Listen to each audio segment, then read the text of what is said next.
Hey guys, and welcome back to another day of the CCT Western Europe Series number 2. My name is Freddie or Grimmy Runner, and I am joined by Wes Wally on my right. How are you doing, Viperio? We've got LDLC versus Viperio. We've already seen one UKCS team triumph today. Will we see a second, or are the French going to dominate the Brits in this one? But before we do it, I'm trying to find you. Where are you? I mean... I'm here. I'm ready. I'm ready for the matchup. But historically, there has been big beef between the Frenchies and the Englishmen. But right now, I don't know, mate. It's going to be a tough one. But for LDLC, from the very start of the year, they've been on the exact same level, it feels like. They haven't really improved. They haven't really dropped off. And that's why it's a really good benchmark for a team like Viperio, right? Because they made massive waves all of a sudden by making it to the RMR. That was a huge accomplishment. But then you also put pressure on yourself to prove that it's not a fluke. Yeah, honestly, I think you're completely right. For these guys right now, I think it's fair to say Viperio are not looking at these type of tournaments as the most they're not looking at them as like, okay, if we lose, it's the end of the world. They're looking at these to get the reps in before the RMRs. They're looking at these to get the wins in and gain confidence. They are on boot camp right now in Poland, but for LDLC, I think after they didn't make the RMR, they were in the same close qualifier as the as both the British teams. Actually, they were in close qualifier number 8, but they went 1 and 3. So for LDLC, they've got a bit of a different mentality definitely going into these tournaments, and more of like a must-win, especially after bringing Afro into this team after he's made some roster changes. The Orpa has come into this squad, and that's definitely a big improvement for the French team, and it's definitely going to try put them at higher heights. But before we get any further, let's go take a look at just like the schedule for today. Let's go take a look at what's already happened, what's been played. Because I was saying, we have already seen a UKCS team win, and that is in the iteration of Insta Breach versus Undefined. These are all the opening matchups we've had so far in the CCT West Europe Series number 2, and we're going to be rounding off these last 2 games of, as we've just said, Viperio LDLC, and then straight afterwards, Tricked Esports versus Nexus Gaming. This is an intense first round. There's literally just one matchup that ended in a 2-0, and that's Team Spirit Academy against Yano. The rest has all been played out to its fullest, and usually what you see in round 1 is the most 2-0s, because that's the highest seed against the lowest seed. That's how it works. But this has just been insanely close, and the quality of CCT matches is getting so much denser as it's starting to gain notoriety. But let's scope into the match a little bit more. You already mentioned Afro. Let's have a look at the rest of the team as well on the side of LDLC, because Afro, him fitting in as the Orpa at LDLC, still being able to hold their ranking. Yes, Afro is a spectacular Orpa, but it is a huge part of your game to make that Orpa fit, make it feel at home. So, yes, sure, they haven't really done anything with them just yet, but he has done enough at least, and now they can start working on playing as a full 5 and really fully fill him into the squad. And that's why LDLC are going to be a tough opponent here for Viperio. They've got a great lineup, very consistent fraggers all throughout, and now with that addition, it only gets scarier. Yeah, completely. I think if you are going to look at this roster, I think you have to talk about Amanek. Like, he's literally been in a major finals before recently. He's a really serious player. I was looking, actually, I was surprised. He's never won a tier 1 tournament. Unless I've missed something out like drastically, he's never actually won a tier 1 tournament. He's got kind of like top 3, you know, at this blast, you know, like the blast groups and like season stuff. He's got top 3 at those, but he's never won an S tier tournament, and that was something that really surprised me.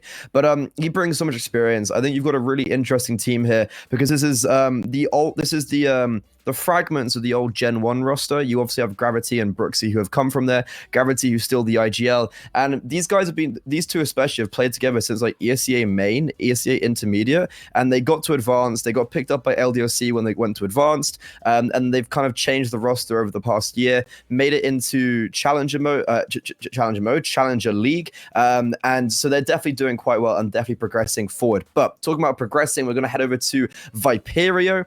a team that have just made the RMRs, as you most rightly said. This team is on the rise. They've made some roster changes recently with dropping Beve, and they had Krivsin as a stand-in for the RMRs. That's when they qualify. But due to scheduling issues, Extinct is going to be their main player now. It's going to be their main 5 going into the future. 3 Irish, 3 British, Biscu being the 3rd Irish in the coach spot. Got Artist as the AWP IGL, MMS is a super strong anchor, and then players like Extinct and Giraffe who are very good on this kind of like star player role. Giraffe has improved drastically over the last years, and I've seen that in I've seen it personally firsthand. These guys are putting themselves as one of the best teams in the UK and looking to do it internationally.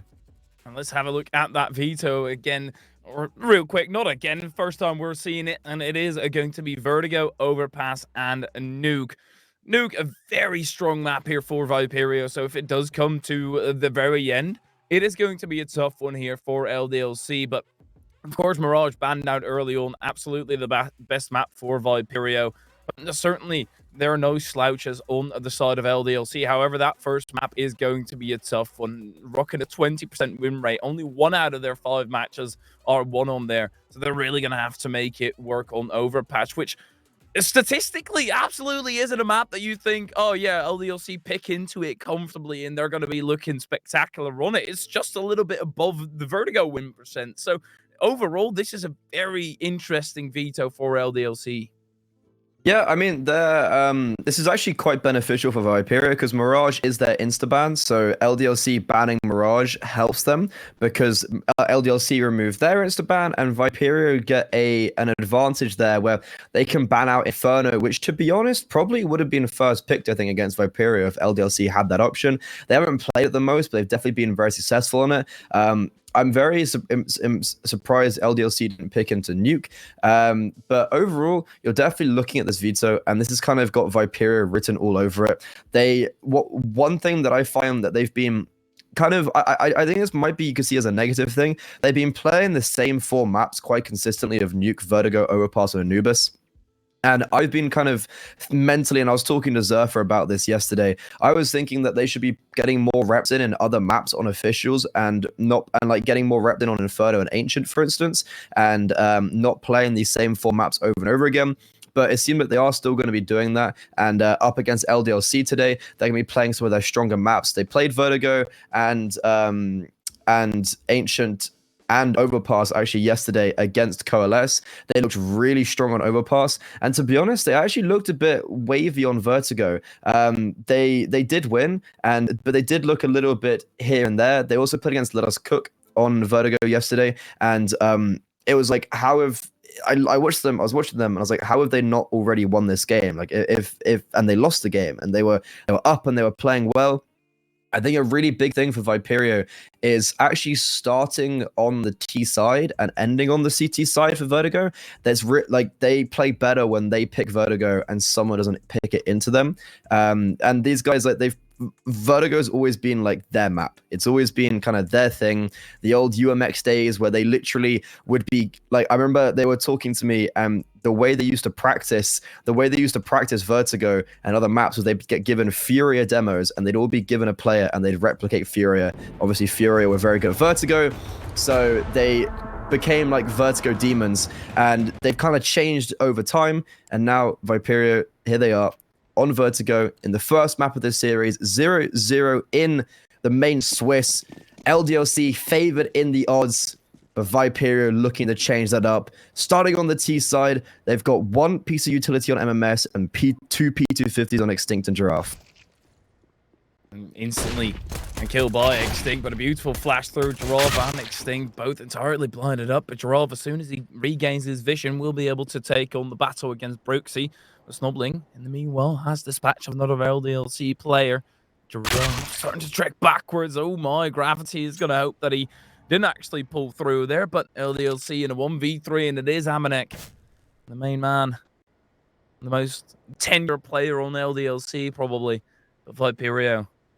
They've got a very long way. You know, an interesting strat that I yesterday saw out of Endpoint on this map, another not UK roster anymore, but what they did is in the pistol round they bought up 2 decoys and they lobbed them over the sandbags on ramp just to check whether anybody was behind. Oh, yeah. Checking the sound queue. I've never seen that before, but I thought it was so innovative. I have seen that recently. Like, no, actually, no. Like, I not recently enough, as in, like, it's been around for I think quite a while, but it doesn't get used. Yeah, it doesn't get like used as much as I thought it would. But yeah, super good strategy. And sometimes I think I've seen it once where like they've hit someone, not heard they've hit someone, and then still lose. But yeah, Amanek, like, he does have a kit and he does have armor, so like there is definitely a realm where he does win this one.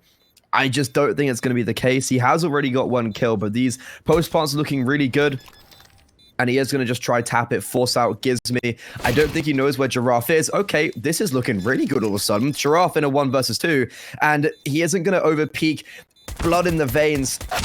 Sorry, ice in the veins. And he will peek out eventually and nail the shot. That got a lot closer than anticipated. So maybe that was very winnable. And he will even die as well. Mr. Callum there getting 3 kills. And Viperio 1-0. It's important to keep the blood in the veins as well. Otherwise, blood in the veins. I was like, no, that's actually true. That's not. That's not the saying. You're bleeding internally. Well, that's where it's supposed to be. So it's all right. Viperio, starting on that T side, and I'm really curious because you are a connoisseur of Viperio. You know them probably more than a whole lot of people who are currently watching. There'd be very few people outside of the UK scene, if anyone, that knows them as well as I do. Yeah, exactly. So, if you mention it, I'm going to be keeping my eye on it. But LDLC, there's a need to keep an eye on them now as well, as they flash in Brooksy, but MMS just playing defensively, allowing everybody to have a gander over. But Viperio, they're more inclined to take down mid, and Artist will open up the fragging. Gizmy instant headshot. He enters the site, and that's B site cleared up.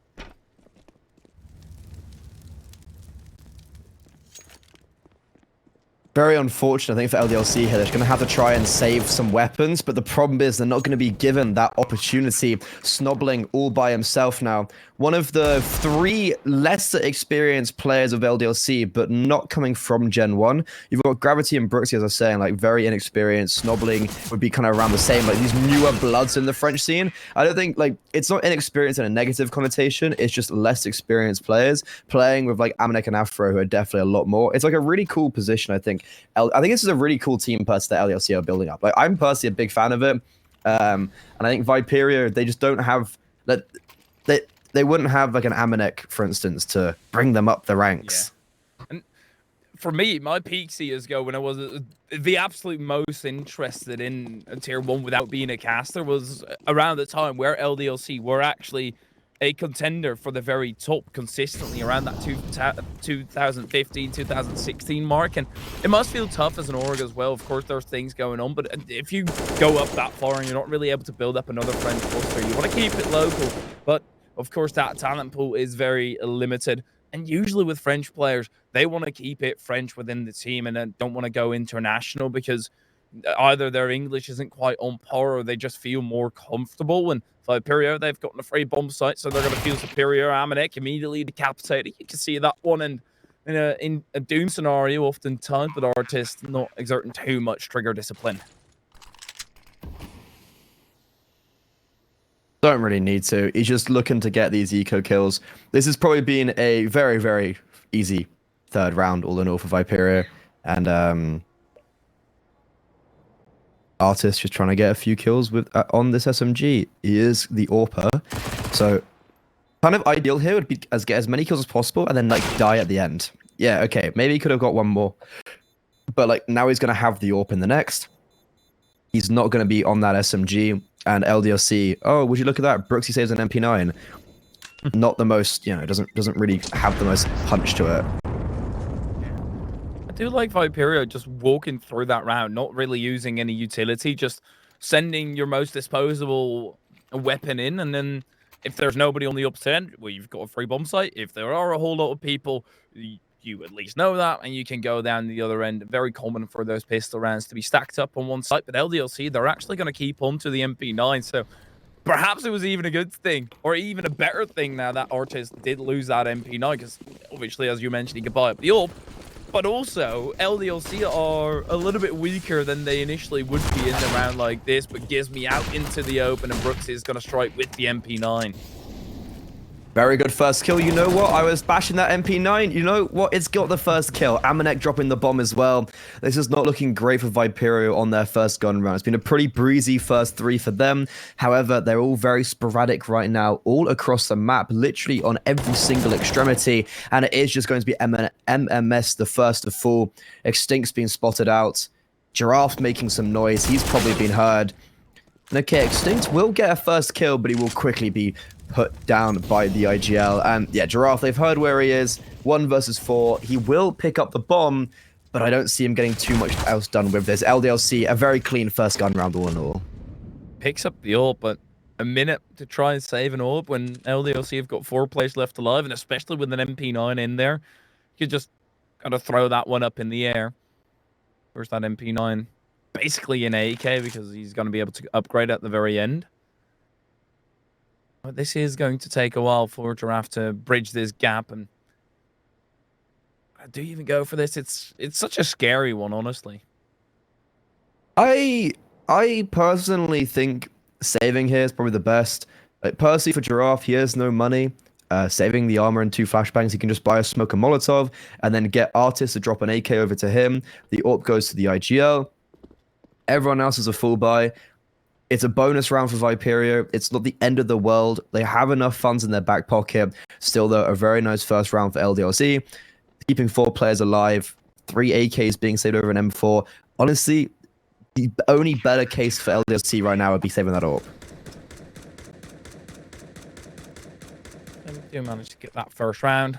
After a minute of waiting, Giraffe manages to catch that AK and drops it over to Artist directly thereafter. Of course, he's not going to stick around with it, but they've got another buy in them and managing their economy pretty decently. They just have a full rerun of this round. But the early presence by LDLC, I like the aggression that they were shown quickly, trying to suffocate Viperio and then backing down just a little bit, but they've got that map control at that point.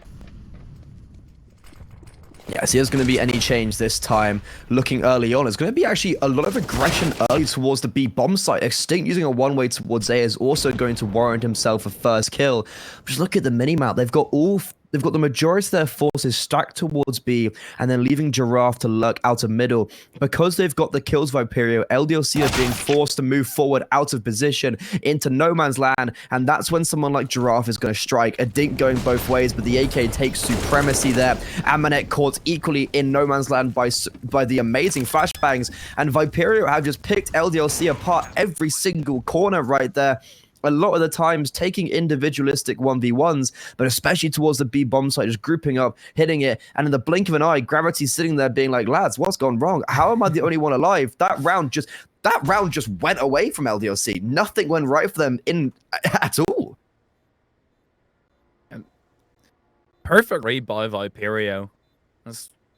They got the openings, and also after that, they didn't rush anything. They just waited. They knew that LDLC wanted to go on the hunt to try and fight a little bit of that back.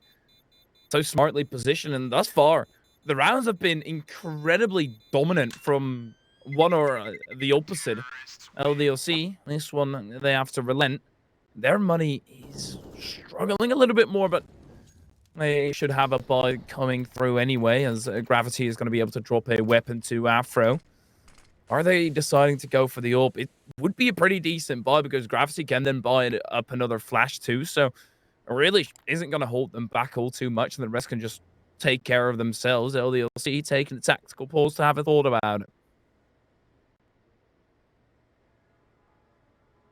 I like the taking a tactical pause early because that last round, I think it's fair to say, absolute disaster. So just kind of taking a second to think things over and not get anything too out of hand too early. Viperio keeping a 5 alive again this round would equally be beneficial. I'm surprised they haven't bought. I agree with what you were saying. And okay, they are finally. Yeah. Just thinking, no, there's not going to be enough money for an AWP, and that's actually really beneficial for Artist. He can take the fights towards Crane, for instance, on the A bomb side, and isn't really going to have anyone to contest him. The only reason that they don't have an AWP is because they actively made that decision. Because I think, yeah, sure, Gravity wouldn't actually have a kit and one of the extra nades that he's got right now. But I think that's a worthwhile sacrifice if you actually want to go for it. But either way, Afro currently sitting on 0 frags, so perhaps they don't really want to provide that for him. They don't jack into the back of it. But Giraffe and Extinct, they managed to get 2 frags quickly. Extinct, well, squash that Molly.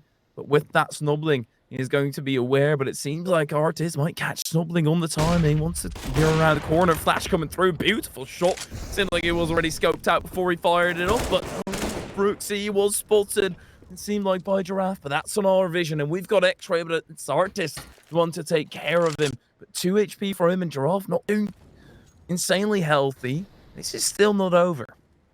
Still not over at all. And Amanek, he at first had the correct read towards the A bomb site, but now he is going to go over towards B, where Artist is actually faking out presence, and Giraffe is going to make his way up the A bomb site. Amanek, though, jiggling, he sees no one's there, instantly understands what's happening, instantly understood that this is a ruse, and he has been fooled. Coming back in now, he hasn't got a kit. Smoke and a flash, and Giraffe's in a very forward position. The only issue is that Artist is actually not there to trade, for instance. So Amanek spots Giraffe out, and Artist is not there to do anything about it. Because there's quite a lot of time left, this could be doable without a kit. That smoke completely covering Artist's position. And now, with the time running down, Amanek has to get on it. Taps the bomb. Nade on the bomb from Artist. Spots out the player. Doesn't land the shot, but is there enough time? He's picked up a kit. Is there enough time? Oh, no, I'm not too sure. It's going to be really, really close to Viperio, and there isn't. Amanek does he even save the AWP? Oh, he will. Okay, so he saves the AWP, but he loses the round. I thought it might have been blown off the map. That'd just be insult to injury, as if you see it fly off by the bomb explosion. But it's still ballsy by Artist to start challenging there. And well, the idea behind it is I need to play time, so he's not going to expect me to peek in instantly. So I can see the idea behind it. Didn't really work out, but he still managed to get the round. But that means they're still not going for an ult, though. So Viperio, even though they've had some decent success with it, they're just running 5 AKs. And perhaps this is just an economical read that they know LDLC are low on money, that they're not going to buy around the AWP, or whatever it is. It seems very fruitful. Putting pressure towards mid now, Viperio are setting 2 of their players there, 2 towards A. You've got Gizmy and Giraffe just taking contact. Snobbling will be the first to receive them. They got to be careful though, because especially if LDLC get in position, ready over in towards heaven, 3 players are there. You can have the 2 rivals in a bit of disaster. Extinct though has found the back end of the AWP. Does Amanek already find the first, and he has to pop off here. He's not the main AWP for this team, but he has secondary AWP before. He needs to pop off. He needs to get a multi-frag, 3 at a minimum, and set up these pistols nicely. Gravity, I think they know where he is. Noise been made. Nade, Molotov, he's dead. Giraffe just needs to not overextend in middle, and you got Viperio coming out of the B bomb site in a 3 versus 3. With an AWP and an AK now, some utility, aka 1 flash, but look at how close and mess is this sneaky little bugger. But Brooksy's radar is on point. Amanek also finding a frag. That means it's just Artist, and Amanek will get the final frag. LDLC with just a hero AWP, they managed to get the round pretty handedly. Right there, overextension in every single area for Viperio. I said Amanek had to get 3 kills, and right there, that's what he does. He gets 3 and they win the round. MMS getting too aggressive, Giraffe getting too aggressive, Extinct getting too aggressive towards A, giving this AWP 3 kills, and then as well the Deagles at close range able to decimate. That's a second for LDLC, and that's not a bad time to get it. If they do want to start stringing rounds together on their CT side, this is definitely an opportunity right now to reset the economy of Viperio, especially because you've got Extinct only on a Mac 10. There's still 2 players left alive as well, so that means even an AK gain for LDLC. Brooksy already finding Giraffe when the round was literally just 10 seconds in. Very quick opening, and now Viperio are going to fight the rest to try and get it back, but MMS oversteps in that regard. Artist will find Gravity through the smoke, flashes way too deep, and Gizmy is going to get decapitated by Afro. Extinct will try and run down Afro, and he does actually manage to do that, bring it into a 2v3, which feels manageable, especially with an AK picked up, but Extinct's already low, and everything really banking on Artist to get another open. They're challenging him. That AWP is massively favored against an A4, but then he comes up with Amanek, if he can circumvent him, this round is alive. Ooh. Artist, nope. Oh my Wait. god, it's both of the timing. Okay, I think he is gonna get the kill. Yeah, okay, I was gonna say there's no way he doesn't. But the only issue is that Extinct actually wins the duel over on the A bomb site. So Extinct tacks the bomb. He's gonna be running over towards B. He's got a nice little timing here. Ooh, he's coming back. Big, is he outbraiding himself? How has Brooksy somehow in a way read this? No, Brooksy is going. Okay, yeah, bomb's gonna go down, but Brooksy is in earshot where he does hear that. Coming up short, Extinct has a smoke and a nade. Planted and playing towards CT. Brooksy does have a smoke, so if he smokes the bomb here, he could actually just defuse it right now because Extinct is in towards elevates. No, okay, he can see the bomb. For a second, I thought it was planted around the box, but Brooksy, smoke on the bomb, reveals his position. Extinct, is he gonna bite the bullet? Brooksy taps here, jumping on top, sprays through the smoke, and Brooksy just gets elevated, sees him over. Easy kill for him, and the French will take the third. It was a bomb plant for Viperio, alleviating on the economic front, but they're still not going to be able to get a buy. But I like the play, but at the same time, I thought it was overcomplicating things just a little bit too much because he didn't really know exactly where LDLC were going to be coming from anymore, and Brooksy was able to walk up really close while Viperio were still trying to check behind and clear every single corner, and the spray coming through. That's where your memory comes in. Do you exactly know where you've planted the bomb, and are you able to spray that down? Get a bit of fortune. If you just ran back or ran closer to the smoke after that initial bit of sprayage, Molly coming through, nade follows, does a decent chunk of damage, but they're all ultimately healthy. In Afro, this is a mean spot.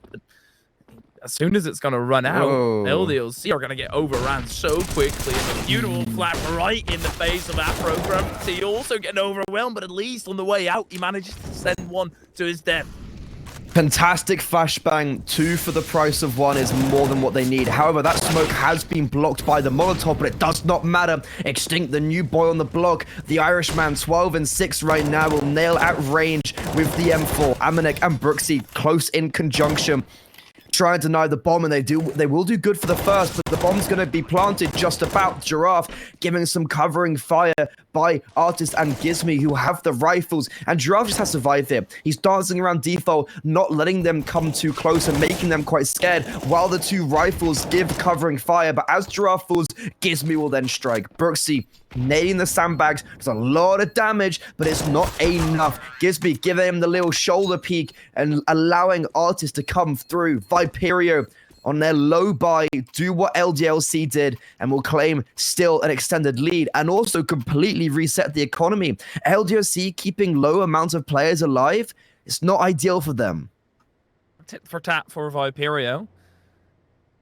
Looking just at face value without seeing the top left, no minimap. Seemed very dangerous by Gizmy to be peeking into him every single time and giving an opportunity for that individual battle, but all he was doing is baiting him in, getting the attention to him, and then allowing for Artist to swoop in. But LDLC, they've still got some pistolage going, so Viperio can't really overstep. They do need to take this into account. Gizmy trying to peek on through underneath Afro on the opposite end. That nade just barely dodges Afro, both in hitting his body and also the explosion damage. Unfortunate one for LDLC at the very start, but Viperio, they're making their way over towards B, and there's a whole lot of reinforcement there. Double boost up. I like this. Yeah, MMS gets the first kill. Wait, where has Gizmy died? Has he died over towards ladder room? Yeah, Brooksy with P250s gets a kill towards ladder. Okay, these pistols are actually doing quite a bit of damage. They've already got 2 kills, and they shouldn't be getting any more. Like, that should be it. Okay, yeah. I was going to say, LDLC, any more kills there would have actually been very beneficial to the economical disruption for Viperio. However, in the end, it will be Giraffe to get quick 3k at the end, and they'll take a 4-round lead. And if Viperio already like to start on the T side and end on the CT, this is looking dreadful for LDLC, who quickly need to start getting those rounds in tow and start stringing them together. Otherwise, Viperio are just going to be out of vision for LDLC, but this is Viperio's pick. Currently, they're showing exactly why an immaculate playstyle and continuously catching off LDLC and whatever they want to do. Viperio have done their homework right now, man. Afro, oh, the spray from Gizmy was right on the money, but Afro actually just does one tiny step to the right, and that puts him out of harm's way. Graffiti, Gravity puts it down to... You're struggling with that one, aren't you? You've called him graffiti a few times. I'm not native. That's what I'm placing it on. Not native. Well, either way, LDLC, that was a round that we saw it's one of those rounds that Viperio did at the start where it's like, oh, that ended. They just kind of got all the kills. That was superb. They get a little bit lucky that Gizmy can't land the spray blind, and then Gravity gets 2 kills through the smoke. Superb from them. LDLC still trail by 3 rounds. That's definitely a pretty nice start to, again, come back. They are putting Viperio's economy on a very thin edge. You can see they've got very low utility, 2 MAC-10s, a Galil, or AK. It's not the most ideal, but either way, 7 rounds of Viperio on the T side is always going to be good on Vertigo. Got another MAC-10 buy-in. They're extinct. Trying to maneuver underneath, but it's Afro who strikes. Amanek does take a decent chunk of damage, but nothing noteworthy just yet on the horizon as the Frenchies trying to hold off Viperio. You've already done some of the heavy lifting. You've gotten the opening kill, and that pulls the odds massively in your favor already. But LDLC, they're trying to show some aggression here. Snobbling being called over to mid so you can flash in Brooksy. That just leaves Afro over to the A site, which is exactly where Viperio are going. So if there's any way for them to win this round on a moment's notice, it's by doing exactly this. Do love this booster, I can't lie, by Afro on top. I feel like it's so awkward, it catches people off guard, but I've also seen it be the downfall of some rounds. You just don't come around the corner and expect someone to be there, and especially if it's a MAC-10 that goes first, it could be very devastating. Artist, AWP entry, I saw him AWP entry on Ancient against Coalesce yesterday. Maybe he might have to do it again. The rest of the team being sent through short is actually the best play for them. Yes, Artist dies, but coming from short, they're going to catch off the players that were on Crane off guard. And it's just MMS now in a 1 versus 3. He's already claimed that first. Bomb in hand, will be able to get it planted and has a smoke that he can drop to one of his different lefts or rights and get him some leeway. Both players coming from heaven. He gets spotted out and Amanek strikes him. A superb revitalization of that round and stabilizing for LDLC. They keep 2 players alive and they've reset the economy of Viperio. It's only going to be the Tech-9s out for the UK and Irish side now, and LDLC could still definitely take this half 8-7. MMS just showing a bit too much hesitation in every single part of that play, wanting to go for the bomb plant, but just jiggling the entire way, trying to spot out another LDLC player, then also getting away from the site, just taking a little bit too much time. But obviously, that's the advantage of having X-Ray. That's something we can see, and he just needs to guess at. In the game sense, sometimes is incredibly tough to place, and especially the timing. How close are they playing? But it seems like a technical pause coming through. That allows me time to come back on the Gravity debacle. I think it's ridiculous, but Graffiti is spelt with double F, but you have a soft F in there, right? Meanwhile, Gravity is spelt with 1 V, and you have a hard F in there. It doesn't make sense, to be fair. A hard F? Gravity? Yeah. What do you mean hard F? You know, the F looks hard. You know? Yeah, it's got some drip on. Yeah, bro, that F looking dope. He looking sly. He's got that drip on him. That F is looking clean. Yeah, man. Shout out to the boy Newton and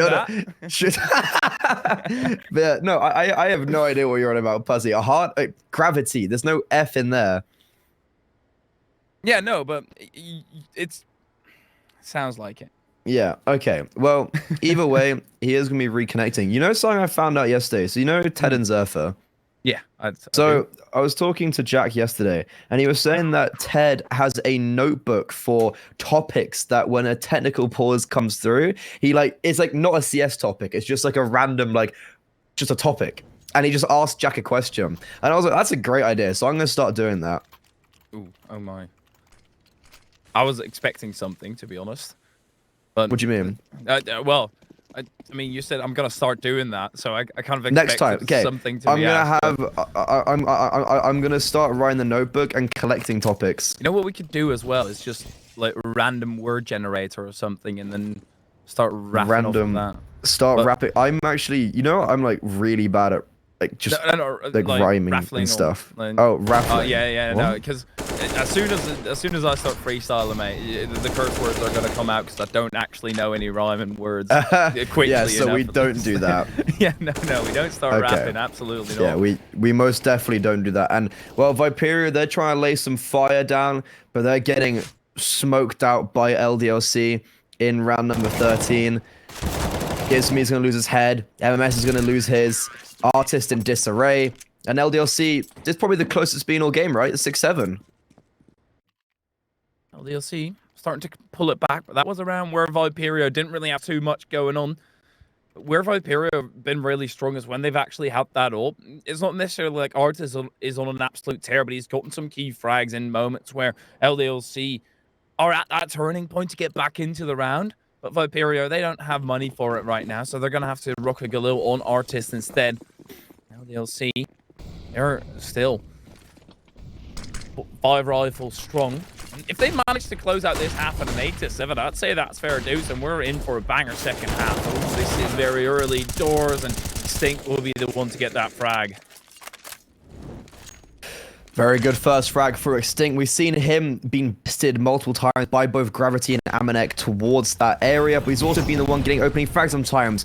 A complete carpet bomb over towards this B bomb site. Amanek, he's struggled here before, and he might just struggle again. The flashbangs aren't blinding him for now. They all came in a little bit too early, and he will finally get bested. However, it is still manageable for LDLC until Extinct comes from the back line. 2 more kills to his tally, and Afro in a 1 versus 3 now.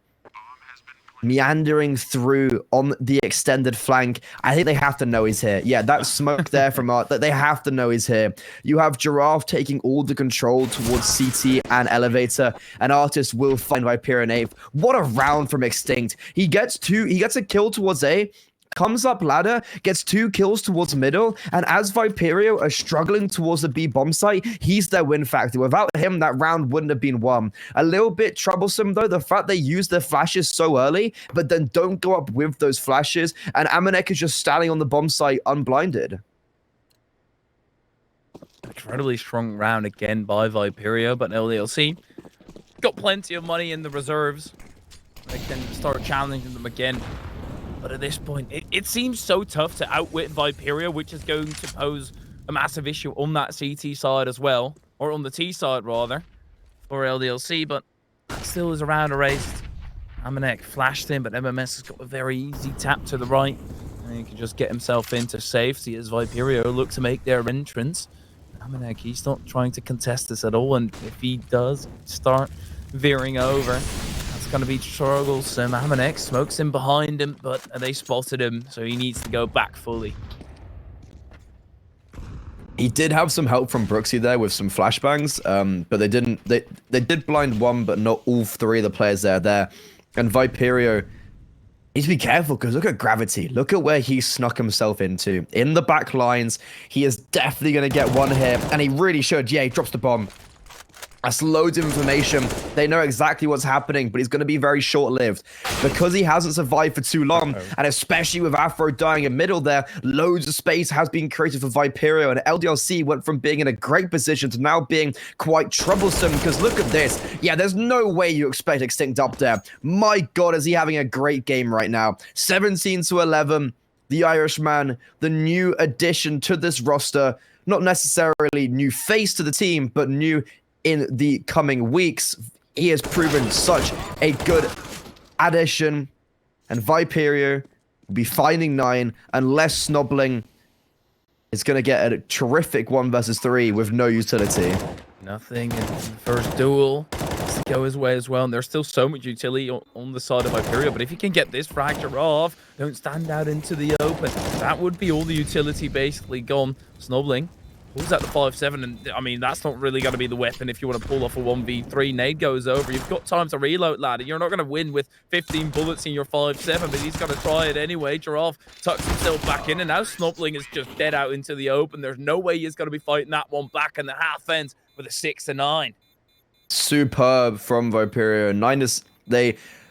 I said that they do better when they start on the T side. I said they do better when they pick into it, and they find it a lot easier to close out the maps on the CT side. And I was talking to Zerfa about this yesterday. It's kind of like the consensus we came to.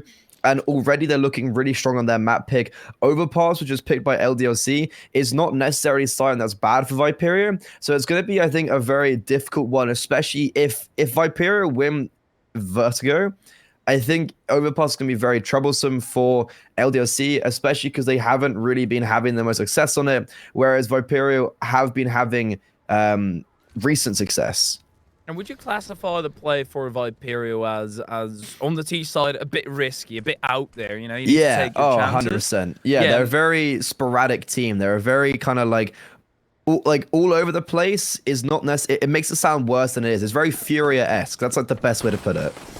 Yeah, and that's perhaps why they struggle to close out on the T side, because as the game ends or it gets closer to its end, you're less inclined to actually start taking those risks. MMS absolutely took one here by peeking into the entirety of, or not the entirety, but peeking into LDLC. And LDLC, they're on 2 sites right now. They're trying to occupy everything. Snobling wins a crucial duel. Otherwise, that would have been bombed down and also a defendable position for Artis. But now LDLC will start slithering back, but perhaps Giraffe can cut them off. He's at least going to have Gravity up first, but Gravity is a menace right now, jumping around. Giraffe finally gives them a shaving. Now there's still 2v3 that you need to get through and then transpose into. At least one left, and Afro gets a kill. That should be enough time wasted since Viperio don't actually have a kill. That's a brilliant kill by Giraffe. Taps the bomb, and that's going to force in Brooksy. But Giraffe, I think you will spot it. Yeah, absolutely. Brooksy is just running back, and there's no chance here anymore. Giraffe gets clobbered.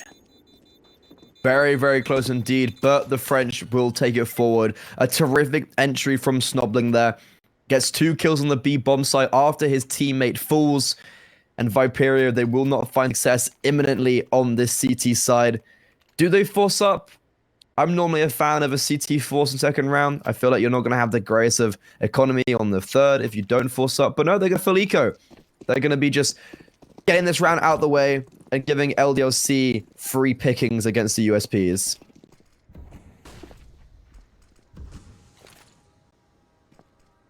Shouldn't be anything here with Viperio.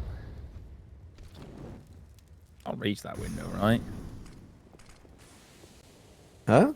Hold up. Wait. Okay. Oh my god, I Apparently did not listen to this. Wait, is that a triple? Oh. Yeah. It's risky right out into the open, but when it's a pistol round, that's something you have to do to try and get it through.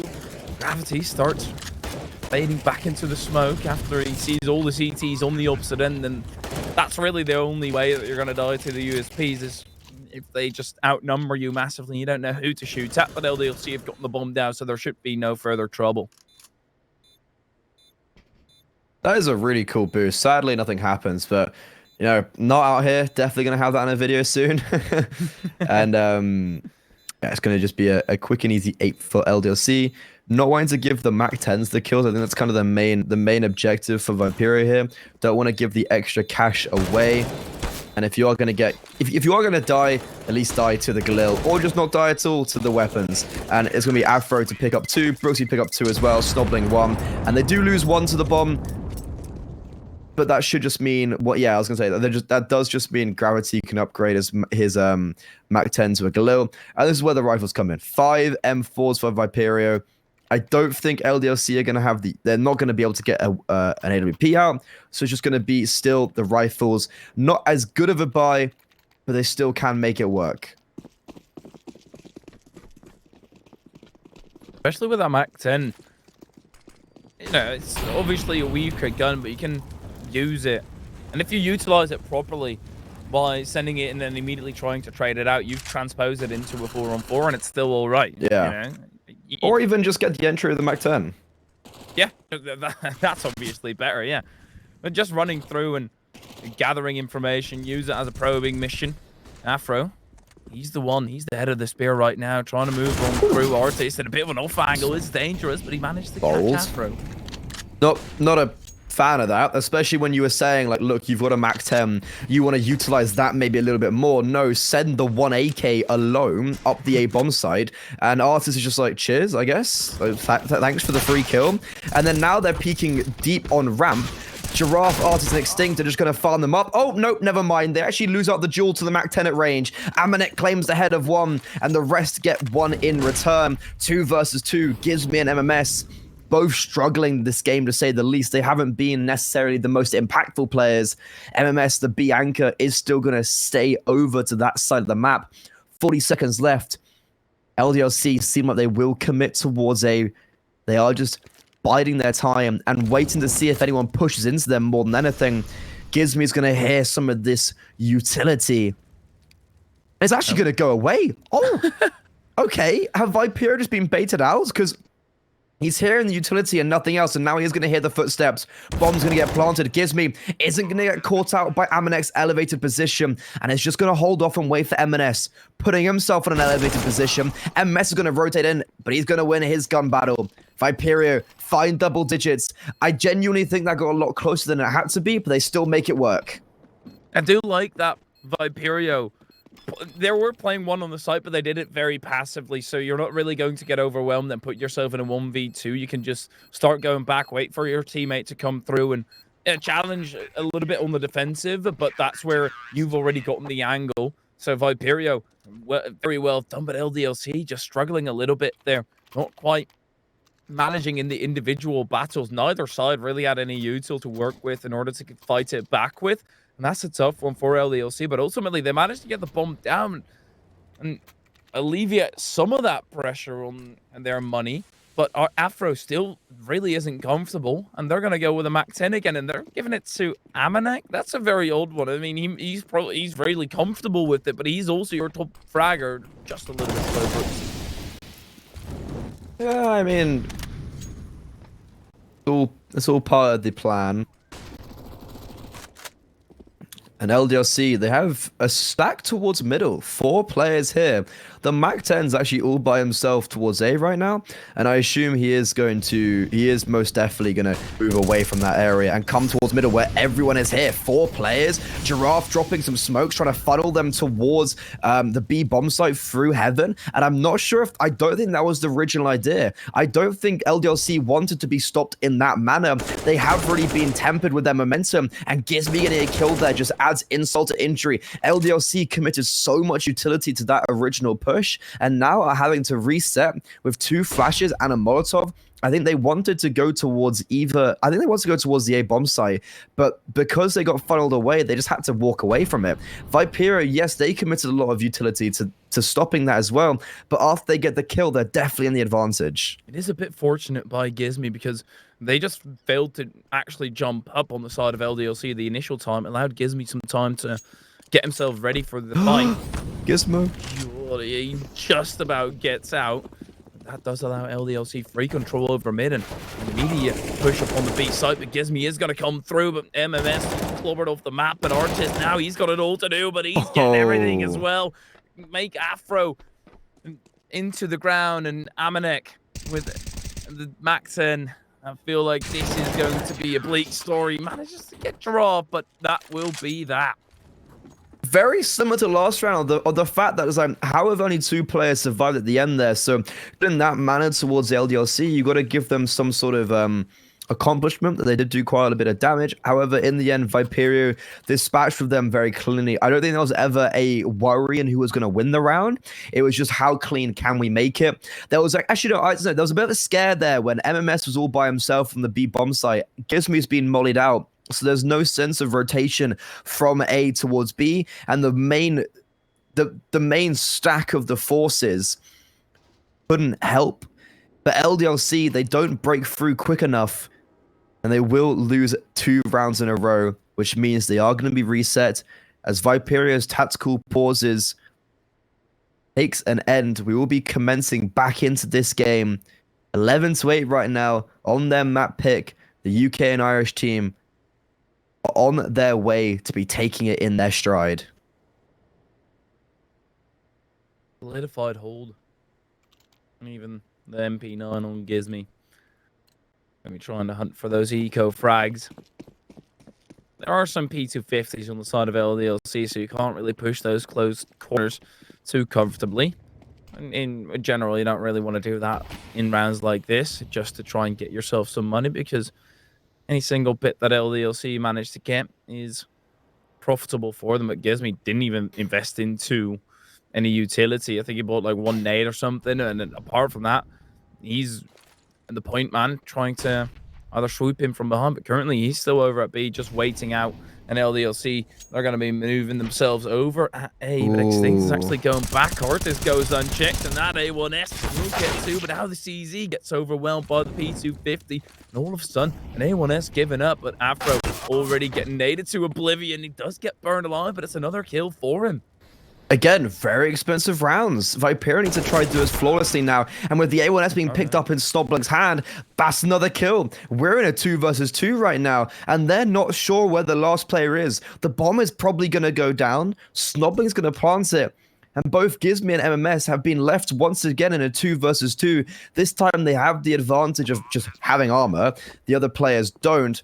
And as they do hear the bomb goes down, Snobling is dancing around default. And the P250 has gone back towards short. The A1S almost gets another, but will finally get shut down. Gizmy upgrades himself to an AK. Amanek hits the head on MNS. No, no, no. Is this P250 gonna sing? He's doing so much damage through the smoke. Both players are one tap away, but MMS will finally get the kill. My God, was that close. And my God, have LDLC done superb. When they're all just on a bunch of P250s, they make it work. And it all comes down to the fact that Amanek fakes presence towards middle, draws Extinct out of the way, and puts Artis on a pedestal where he has to multi-frag, and 2 was not simply good enough. LDLC, they're going to be a bit upset looking back how close they were to getting that round through fully. But still, from the face of it, it's an immaculate round out of them, being able to do damage and also get that bomb plant. That was the idea from the very start, looking to get a few frags, and if you can manage it, sure, the bomb plant, you'll take that very nicely. And that has allowed them to buy up a bit more initially. And Afro, even getting at the AWP here, I don't think that would have been afforded easily. Now you can have some armor with it. LDLC, this is really around. We need to start getting back in contention. And as I say that, look how much damage the nade does. Snubbling, even when he's incredibly low, at least trades himself out. Yup.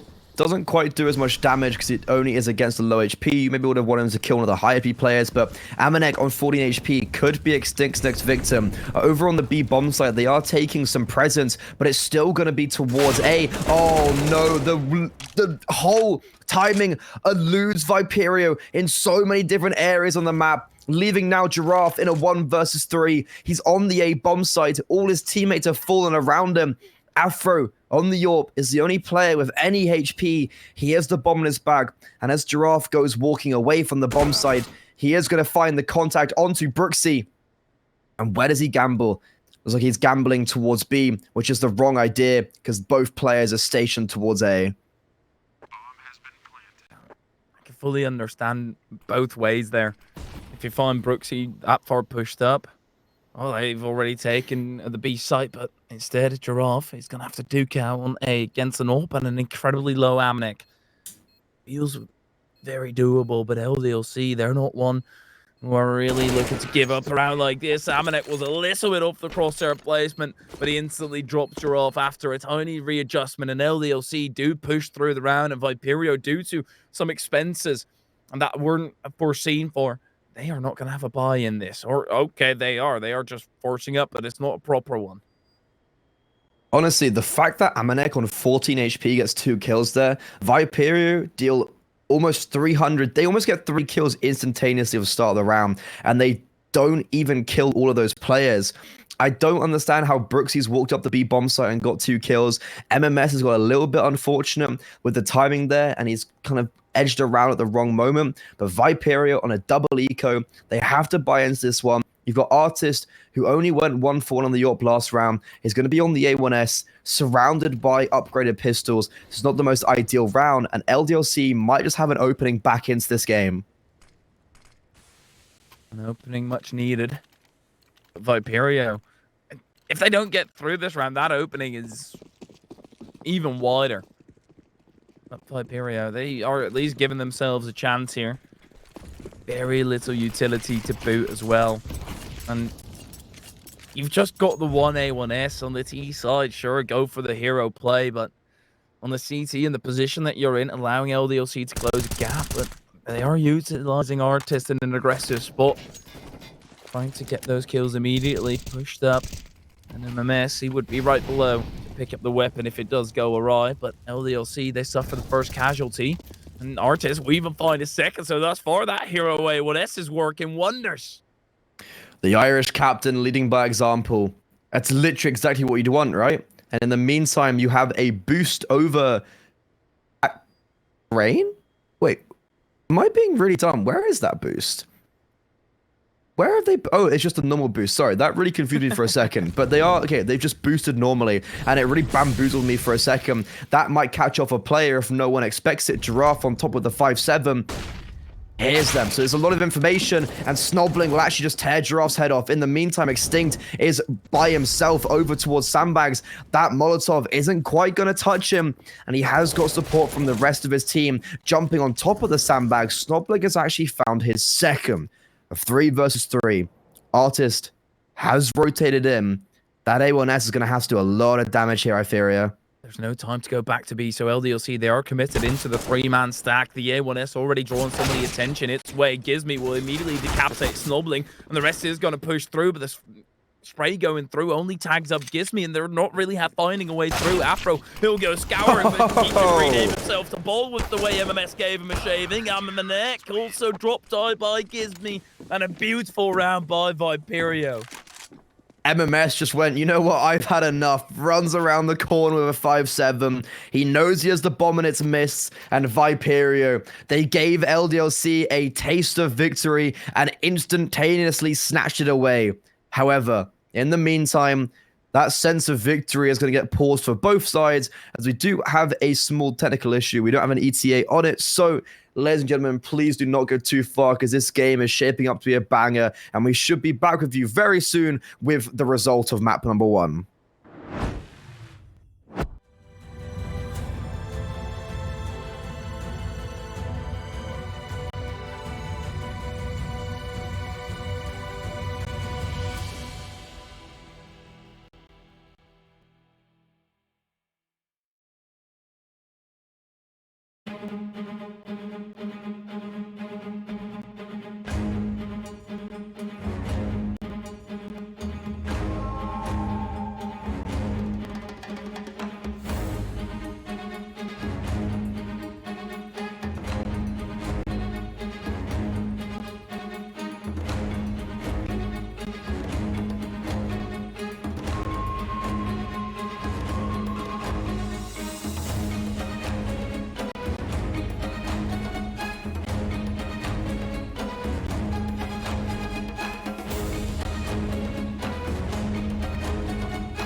Hey guys, and welcome back. Sorry for that short delay. Viperio, they still are up 39 on the CT side of their map pick. LDLC looking to make the comeback. However, this is not going to be the round for it because they are on just pistols.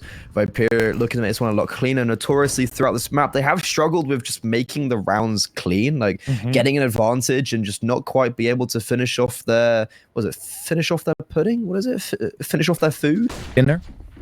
Finish their plate. Clean their plate. Fucking lame.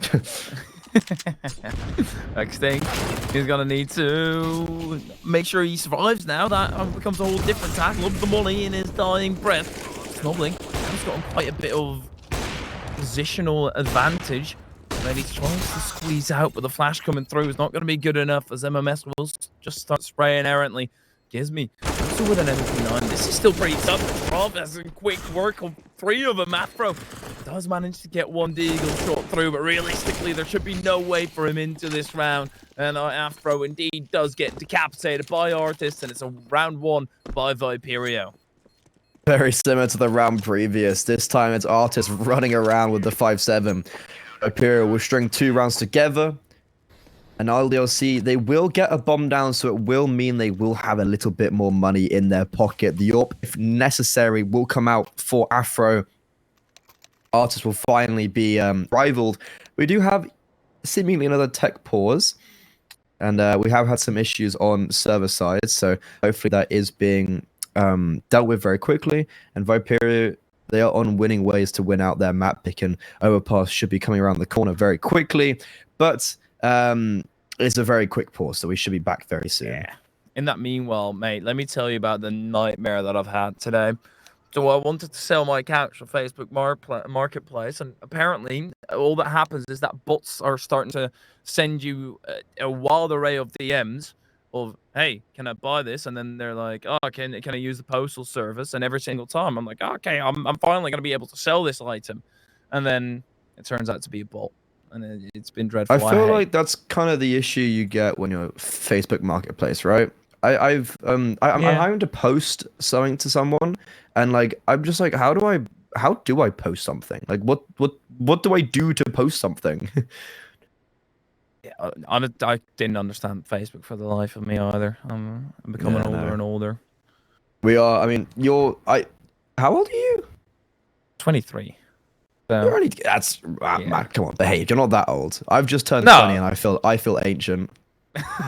Well, okay. Yeah, yeah, yeah. Okay, mate. Okay. Yeah, no, sure, of course. I mean, in general, that is getting up there in esports. Like, Yeah, for and then esports regards, it is. at least you're in CS:GO, not some game like Fortnite where every single pro is like 12 years old and you feel ancient if you're 16. But so, it's like somehow that isn't the worst thing about Fortnite. Well, what is? Just the fact that it exists. I don't know if you've Yeah. seen. I don't know if you've seen the fact, but they've made like a first person version of it now. I don't know if you've seen that, but it looks really Nah. interesting, and it actually looks less bad. Is it better than Valorant? Oh, anything is. Oh no, not Call of Duty. That now that is stinky.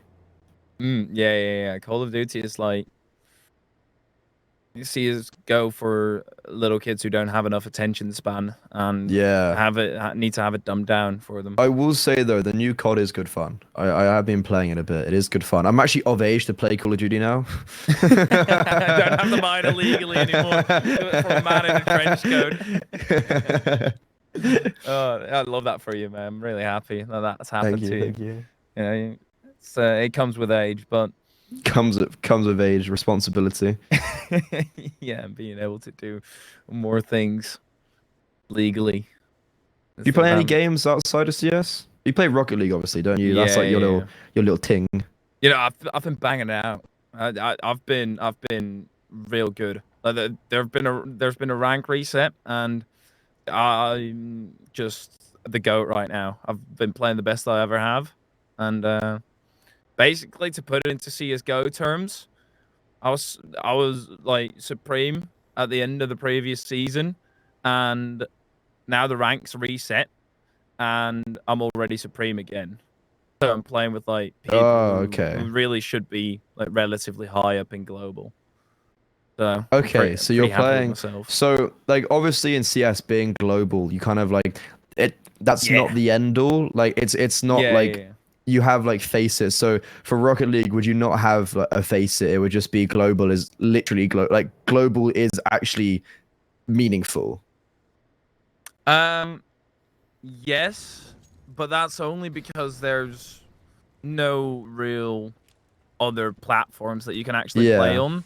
Like, It's like Overwatch or what Overwatch used to be. Like, you know, the ladder is actually makes sense.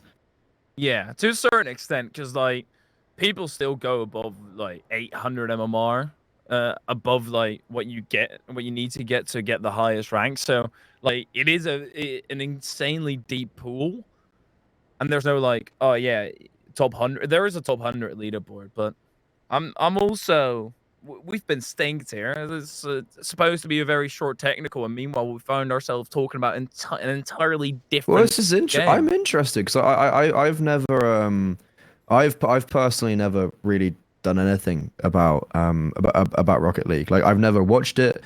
I think I've watched like the odd video occasionally. So I'm just trying to get the grasps of what it is. So I just looked at chat real quick, and it's just one dude saying "shut up" like 7 times over, but every single time he's been blocked. I think there was Oh. yeah, I mean there's definitely a few UK people in chat. I saw the odd name. Shout out to everyone that's here, that's come in, support the boys. Um and I think it looks like it is going to be a little bit more than a 1 minute delay. So we are going to send it to a short break. Thank you very much for listening to us ramble on. Just before it was the end of last tech pause. Viperio just turns to me and goes, "You sound really Irish, by the way." And I'm like, you know what? I'll take that. I'll take that. I've been living it for a few years now. Finally, I've been rubbed off on. And right now, Viperio, they are leading 14-9. They still do have that lead, but it is going to be a little bit of a longer pause. So see you guys very shortly for the results of Vertigo.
Finally, we are back in it. Viperio, if you guys can all remember, they'd won a anti-eco, well, they won a forced eco buy against LDLC 2 rounds ago. They cleaned up against the eco last round, and now they are on 14. They lead by 5, and they'll be looking to end this off swiftly.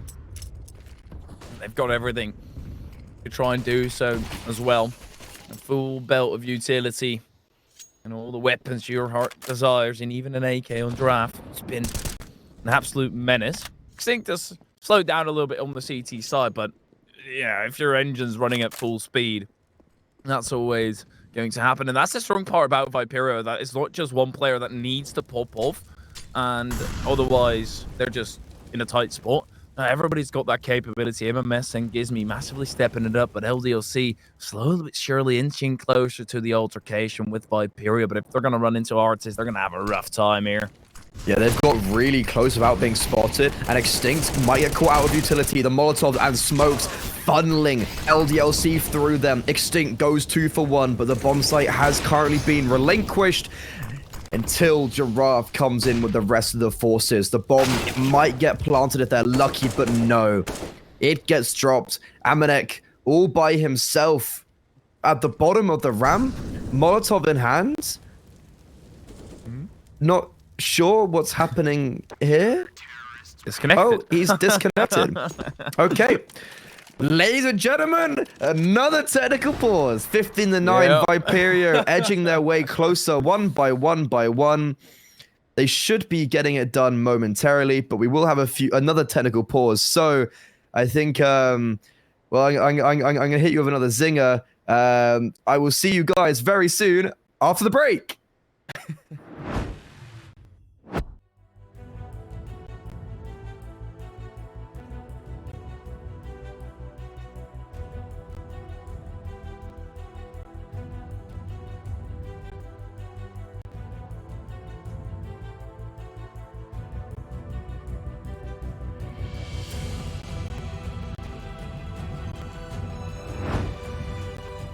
Sometimes in the road to Colmac, you got to take it step by step, because otherwise it seems like an insurmountable task, and that's what LDLC have got to do. But that also feels like we're in it right now, with every single time having a technical pause and then back into a round, technical pause. This could end all right here, right now. Even though we have had this back and forth and issues with the technical side of everything, Viperio, they still have maintained continuous success. They are on 15.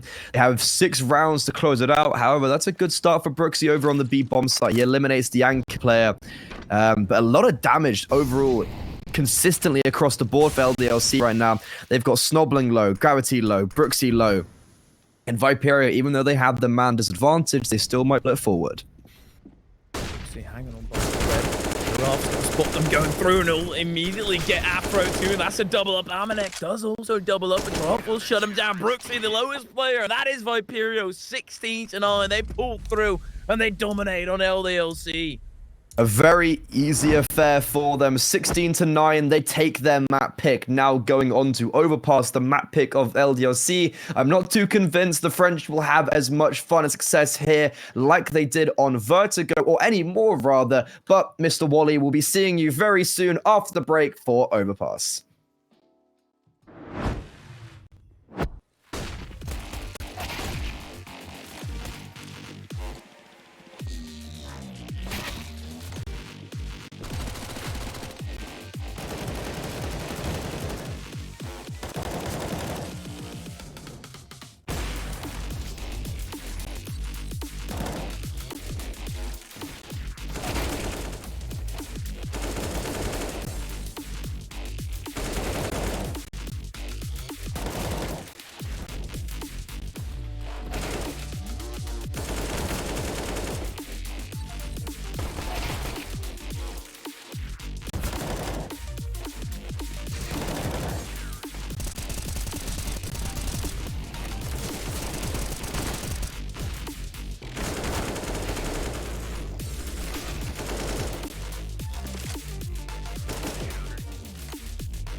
Very complicated job, but I love simple things so much.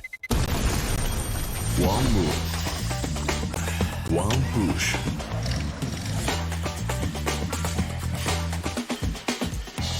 One touch.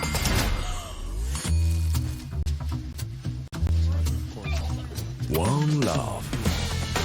One click. One XBet.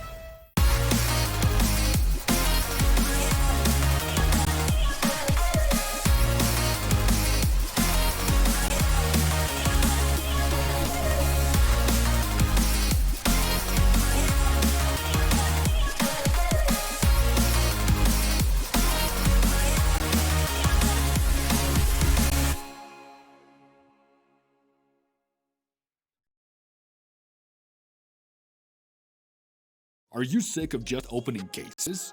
Join the events! At each event you can find special cases from which tokens fall. Tokens are your ticket into a world of unique awards. For tokens, you can buy a skin, premium, or special balance. Try your luck in the skin generator. Also, you can leave your tokens at the token vault. And the more tokens you keep, the better skin you'll get. Add variety to opening cases with Hellcase.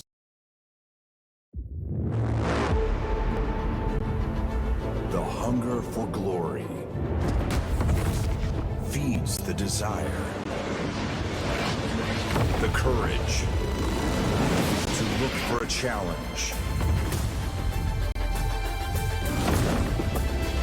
to feed your ambitions.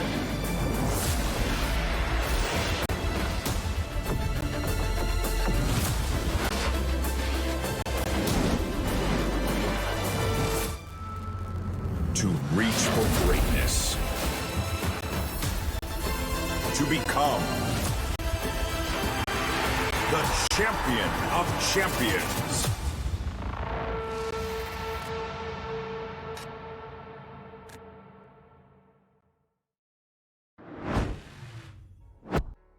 Hey guys, and welcome back to Viperio versus LDLC, the French versus the British and the Irish. In map 1 so far, Viperio were successful. They won their map pick quite decisively, 16-9, especially towards the end there. LDLC seemingly let it slip. Now, going on to Overpass, which is LDLC's map pick, they'll definitely be looking for a resurgence and trying to push it to nuke. But firstly, Viperio, how you doing? I'm doing all right, mate. I mean, we've got map 2 up. It's going to be a very odd one. I can't really derive off of the statistics why LDLC actually picked into it. So they're really going to have to prove themselves because they've just got a 30% coming into it. And those losses aren't really against people that you consistently say, well, yeah, that's makes a whole lot of sense. And also Viperio has somehow got a better T side and like a way favorable T side with a 55% T win rate. So I don't know what's going to be happening in this matchup, but I can't really place my finger on anything. I think if Viperio play like they did play against Coalesce yesterday on Overpass, I definitely could be seeing some more success. I was very impressed with how they played on their opponent's map pick again. Had a really good, strong start on the City side, and then just didn't let the ball slip like teams normally do when they went onto their T side. So if we can see the likes of Extinct, Giraffe, and Artist pop off once again, then we could be in for a treat. MMS and Gives Me not necessarily needed to find the vital success. But from what we saw yesterday against Let Us Cook, when MMS had a really good game on Anubis, it does show that we can see the team come together a little bit more when we see the other two players maybe pick up the ball a little bit. And especially Artist, who really did struggle yesterday against Let Us Cook. We see the impact it has when the Orpra and IGL comes onto form. Exactly, and the map is live, so let's just get on to the pistol round immediately. Oh my, it's going to be a big one. Be a great one. It's got to be LDLC versus Viperio. One that LDLC are in crunch time. You can see it by the odds as well. Viperio the favorite. CCT.gg/1xbets. I'll make sure to do it responsibly and only if you're above the age of 18. But Viperio, they're going to try and hold on to the CT side.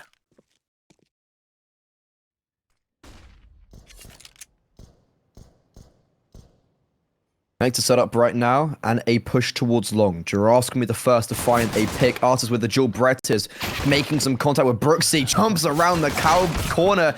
cowboy yeehaw style and just sets up MMS nicely with a double. Gravity in a 1 versus 4. The rest of his team have been slain. And he has a full belt of utility, but no one to use it with. He's going to have to set himself up, give himself the alley-oop, and also slam dunk all the way over the top of 4 players. Going to be a real rough one here for LDLC. But if you can even get a bomb plant here, that's already favorable. But Viperio, why have they left B entirely open? They're gamble stacking A against 1 player. I'm pretty sure that Giraffe is actually veering down over at B, and indeed he is. He's just keeping short secure. But that still would allow a way through for LDLC. Unfortunately, Gravity, he's going over towards A, where the majority of the players are, and as soon as he's spotted, it's going to be curtains for him very shortly thereafter. The role is being utilized as Gizmy. Let's get him down. 20 seconds. I mean, he is going to die before the time. There's no worry about that. And Extinct will be the one to facilitate it. Pretty clean, easy round. They don't get the bomb down. Viperio win pistol. It's a good start for them on their opponent's map pick. And as I said, they had a really strong CT site against Coalesce yesterday.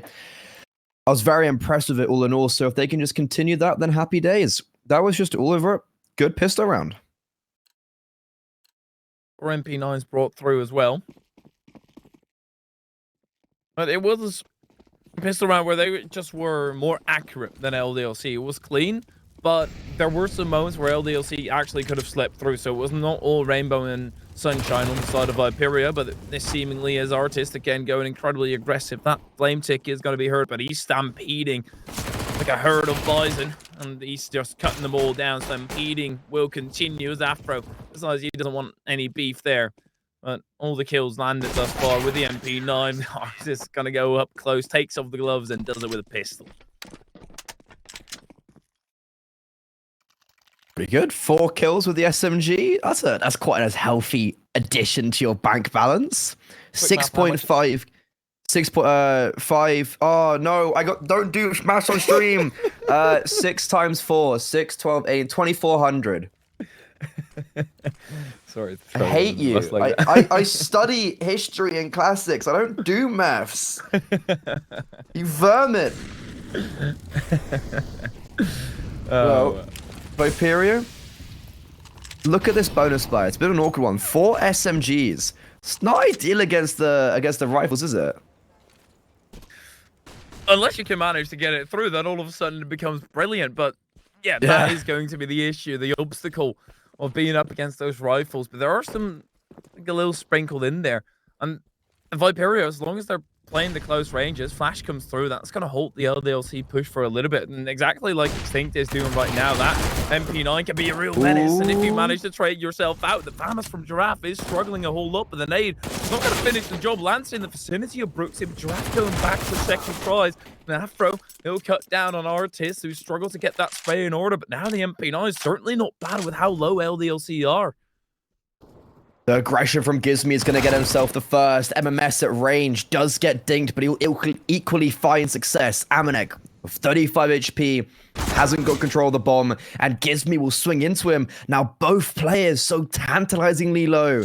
Amanek has put himself into a 1 versus 1, but with 35 seconds, he has no information where MMS is. The Brit has rotated around through CT, a reposition that Amanek, I think, is starting to figure out. With 25 seconds left, he can go towards the B bomb site. I think there is enough time. And MMS, he is going to start realizing this. And he's still got a molly as well. And with 9 HP, you quickly need to get yourself out of molly range. But there's going to be no peeking. So even if he goes into short, MMS has got a kit. He's going to realize it right now. Doesn't want to over-rotate and be full. But that's exactly where Amanek is going. On short. If MMS just mollies this, should be a relatively easy round.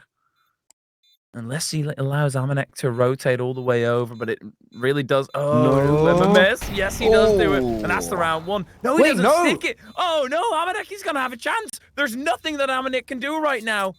And he's going to realize Aminex just won the round. Because now Unless he gets the kill. No, he's still got it. Still get the kill, but my God, he makes No, he it has a whole time. lot tougher. Okay, he makes that so tantalizingly scary for everyone.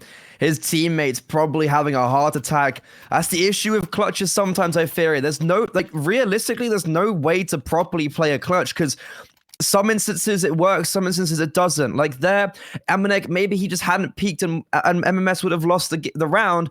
And then in sometimes when he drops that Molotov short, what was if Amanek is on Monster? So you can never quite know for certain. However, there he gets the win. Viperio, they win the first gun round. And well, you were saying it becomes genius if they have those 4 SMGs and make it work. LDLC, they cannot bite through.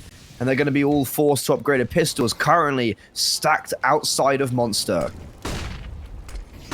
Gravity going to be the point man. Gizmy is late with the smoke, but he does still get that through an MMS. Meanwhile, Regan have a good Gizmy. That's the end of his life. Artist needs to play around these smokes because the pistols up close can be vicious, but it's a very clean round by Viperio. They just dropped the 1 player, and Artist already on 8 frags with MMS into on 0-0.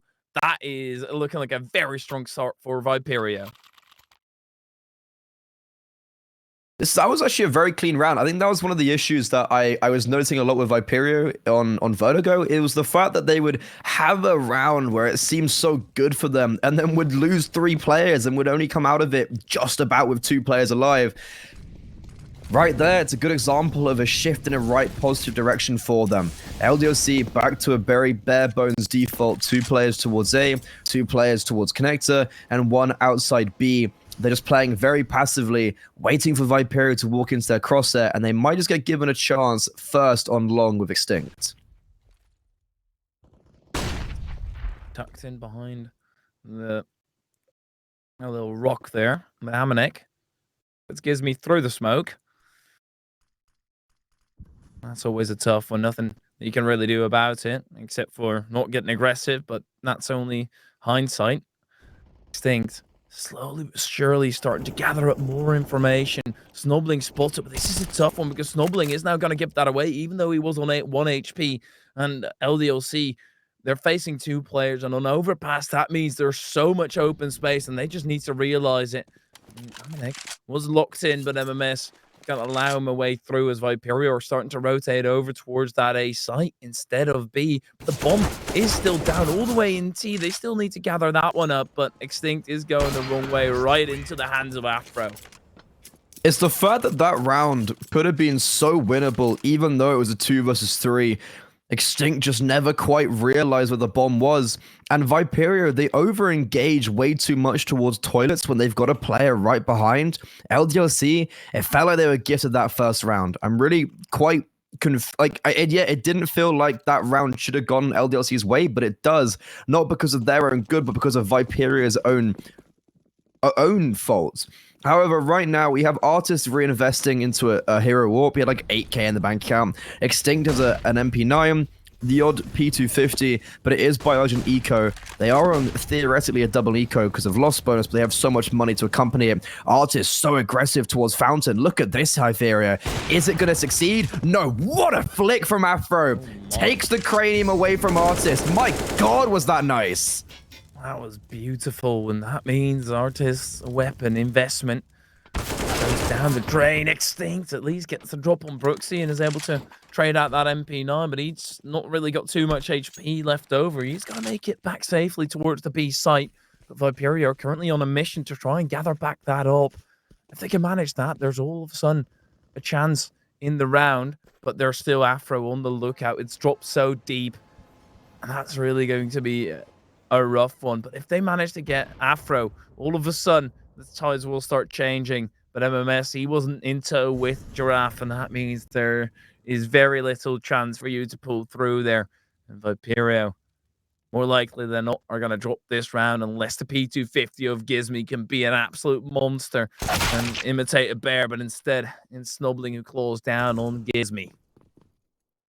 I mean, realistically, there was no real chance that was going to work out. Oh, Marco. That's one for the highlight reel. There was no real chance that I felt like this round was actually going to have success. The only way is that if the AWP of Artis had just popped off, but he gets absolutely owned. But if he did manage to get that kill at the end, he could have just ran away with the AWP and save over an AK and an AWP into the next round. Ease up on the money a bit, but that's all hypotheticals, and the USP always is a tough one to fully get that kill with.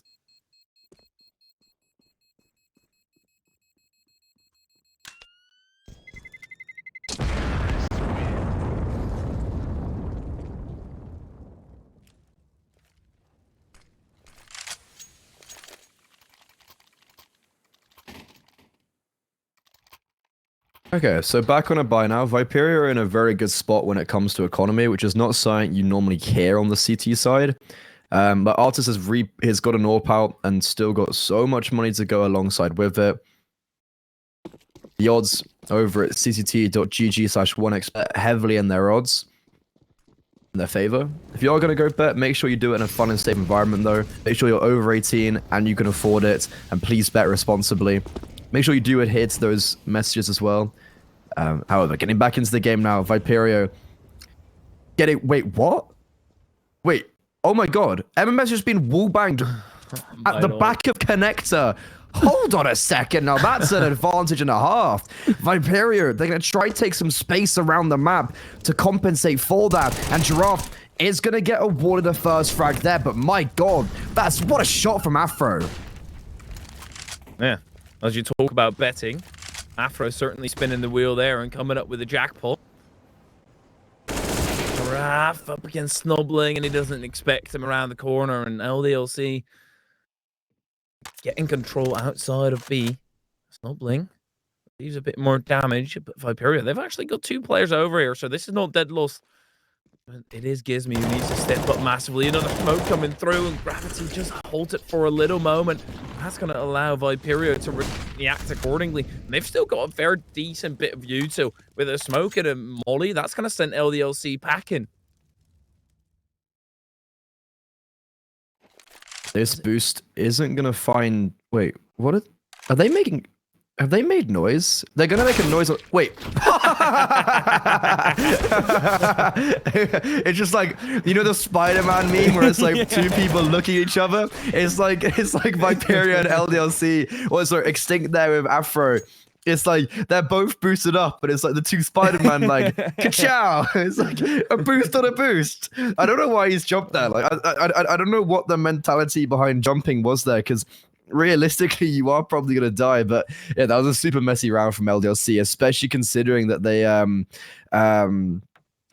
especially considering they got the advantage at the start from Afro. Giraffe doesn't get another kill, and they still managed to lose. They also lose quite fashionably, like, it just, bam. Viperio keep 3 alive.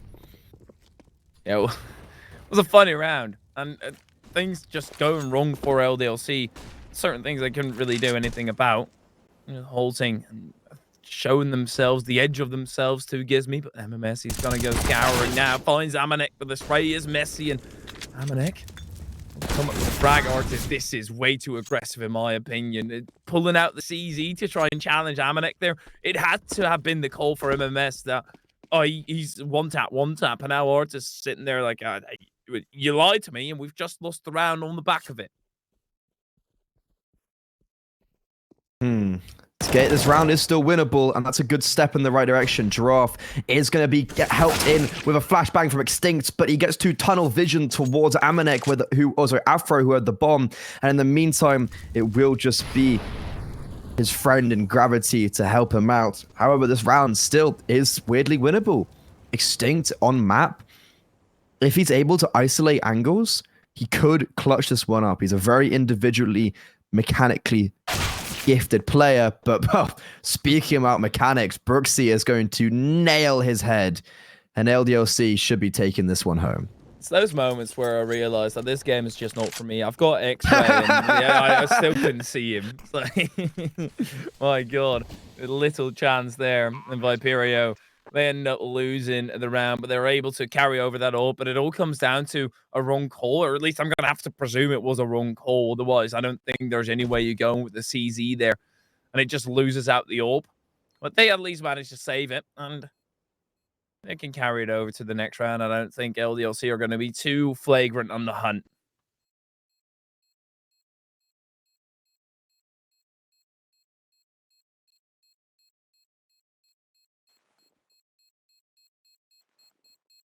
It's good they're saving the AWP though.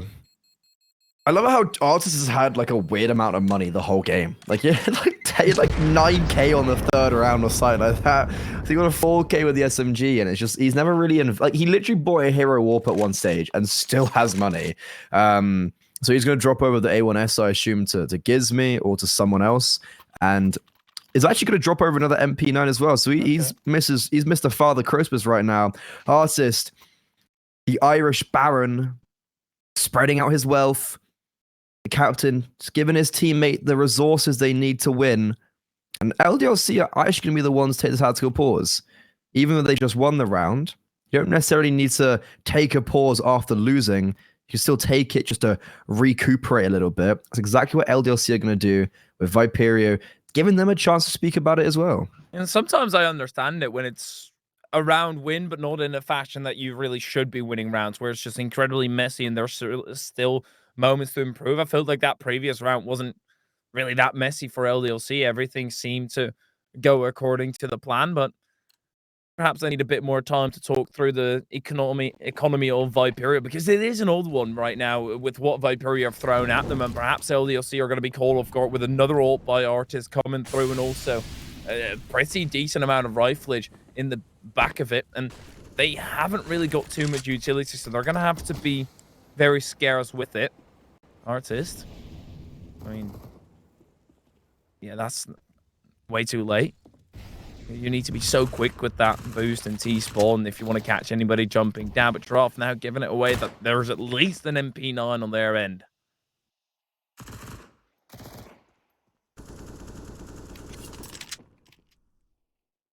Very slow round from LDLC. They're playing a very bare bones default, and they've just taken loads of control towards Fountain that isn't being contested whatsoever. However, Extinct has got so much control towards Long. So Artist, he's in a great position where they might just funnel into his crosshair. I'm not a fan of him playing this angle, though. I feel like if he was playing a wider angle, he could get more information early on, which will then allow for the rotations to come up. Because as he sees the utility coming in now, to be fair, that smoke, though, does do even better to funnel them through to his direct crosshair. Only issue is that I don't think LDLC are going to commit towards A just yet. If they do, it's still going to be in a long time because the bomb's going towards B, so it's all this contact for nothing. And a missed heaven smoke. Ooh, that's a big one. Is that going to be that big of a factor? LDLC don't realize it. I'm just seeing if that's actually going to matter or not.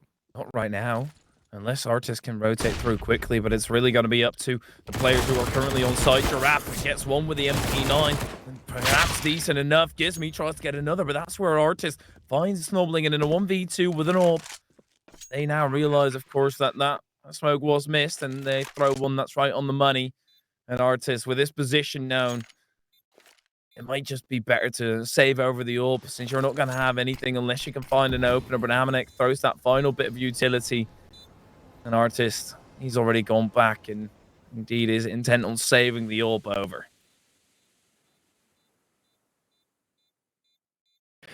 Good economically, however, LDLC, they're proving to be pretty dangerous right now on the T side. 4-5, they've kept this a lot closer than I would have anticipated, especially because it shaped up like a really successful and defiant first few rounds anyways.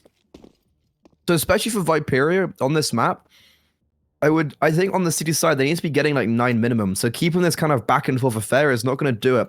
They're on an eco now, so this isn't going to be a round. This isn't going to be a round for them to do anything else.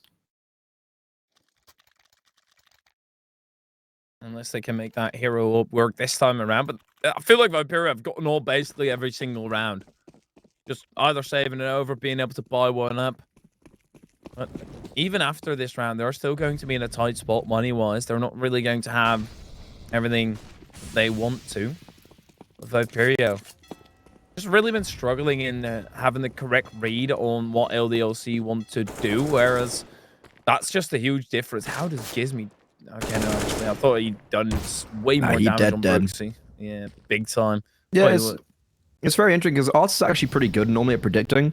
And it was something that Brody was speaking about yesterday, their CEO, on the UK CS:GO pre-match between them and Coalesce. He was talking about how good Arts is like at predicting stuff. But I agree, this game so far they have struggled a little bit. Predicted that wrong, but a brilliant flick to make up for it. It does, however, result in LDLC getting their 5th. It just comes down to how much damage can you do with the pistols. They're actually being allowed in pretty deep. You've got Amanek to cut off anybody threatening Gravity, and Afro's also going to deal with MMS. Of course, Arte is far removed from this round. You really don't want to lose the AWP here. The rest of the pistols, they're just cannon fodder, and they will act as such. Nobody should die to the bomb here. Not Inferno. Amanek, I mean, he was still near the site, and he still survives. That's always useful to know. But Viperio, looking at a match scoreline. They are back on the buy, though. That's definitely their benefit.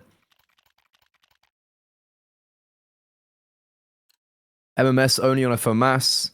Gravity's on a Mac 10 as well still, but both AWPs are going to be out. Artis has already done quite a bit of damage so far in this series with his. I haven't really seen much from Afro and Vertigo. A big part of it was them not having enough economy to continuously bring it out, but a set play seemingly already built up from LDLC. They've thrown everything and the kitchen sink at the B bomb site, but it's still stuck behind the Molotovs and smokes of Viperio. MMS getting aggressive with the FAMAS is going to get his head ripped off by the Mac 10, and now that's going to give LDLC the surge to go into the B bomb site. They've won out their gun battles, and it's left Artis Extinct on behind the smokes. But as they fade, and with no utility to replenish them, LDLC are losing members. Afro between Artis, this feels like the round-winning play. Whoever manages to get the AWP frag will be the ones getting a lot of leeway. But Viperio, they're starting to move in, and LDLC, they're very much doing the same, gathering up the bomb right now. And are they boosting up? Oh, they're going to boost into heaven here. Amanek on top of the head of Afro. They actually do need to make this one work and prevent Extinct from coming through exactly the way he did. And talk about predicting. That shuts down the entire LDLC play and also leaves the bomb at heaven. Oh no! Oh, I didn't. That's so, like I love the idea. I feel like it's a really right play. But then yeah, I don't know why the bomb's going up first. Like surely you leave the bomb on Afro. I like that. It's a good play. I back it. They just got really unfortunate timing, and that's Afro having to save. And LDLC, they are gonna lose the ability to take the lead. My God, losing the bomb there is just added insult to injury. But Viperio, they're going to be happy with that round. And it is ballsy by Extinct to go look in there because you don't know what LDLC are currently doing, but they haven't planted the bomb. So the timing was just off for him. He went scouring, he found a pot of gold.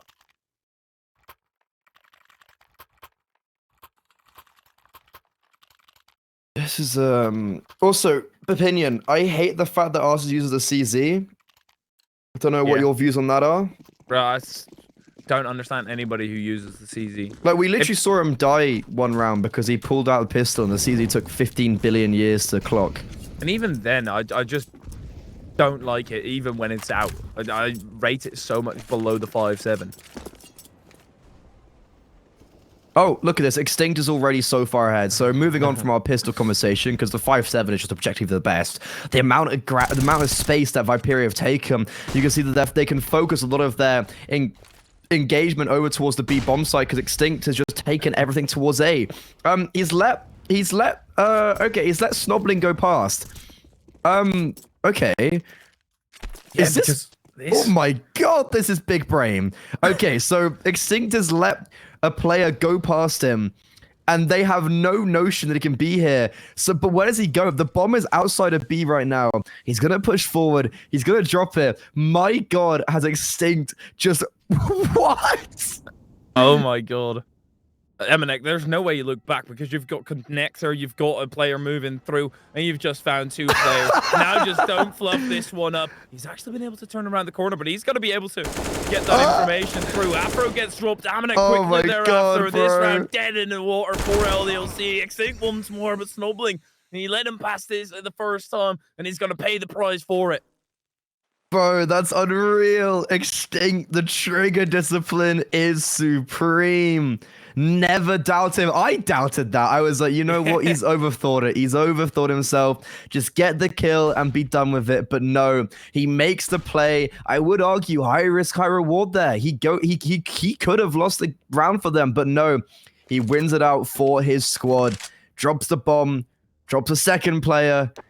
He does lose his life eventually, but Viperio will take that 7th, and you best believe TeamSpeak are laughing after that one. Oh, yeah. But that's also the thing, right? Because, yeah, he let him go through, but Viperio, rather, have got the information that he's moved through. Meanwhile, LDLC are still going to be slowly but surely clearing because he's the lurk player. He's meant to put some pressure on the opposite end of the map, and Viperio can just sit back, kind of wait for him. Sure, he can connect back with through Connector, but they at least had all the information. The risks taken will pay massive dividends in LDLC. Yeah, you call it tactical, but because something went horribly wrong there. They're just probably trying to figure out what happened. Like, they're like, we cleared everything. Extinct just spawned behind us. Waiting for the stream to catch up. Yeah, they're like, what's happening? Okay, no, we cannot make that joke. But yeah, no, that is that's giving me a good giggle. Give me a good chuckle. You best believe the French are not laughing at that.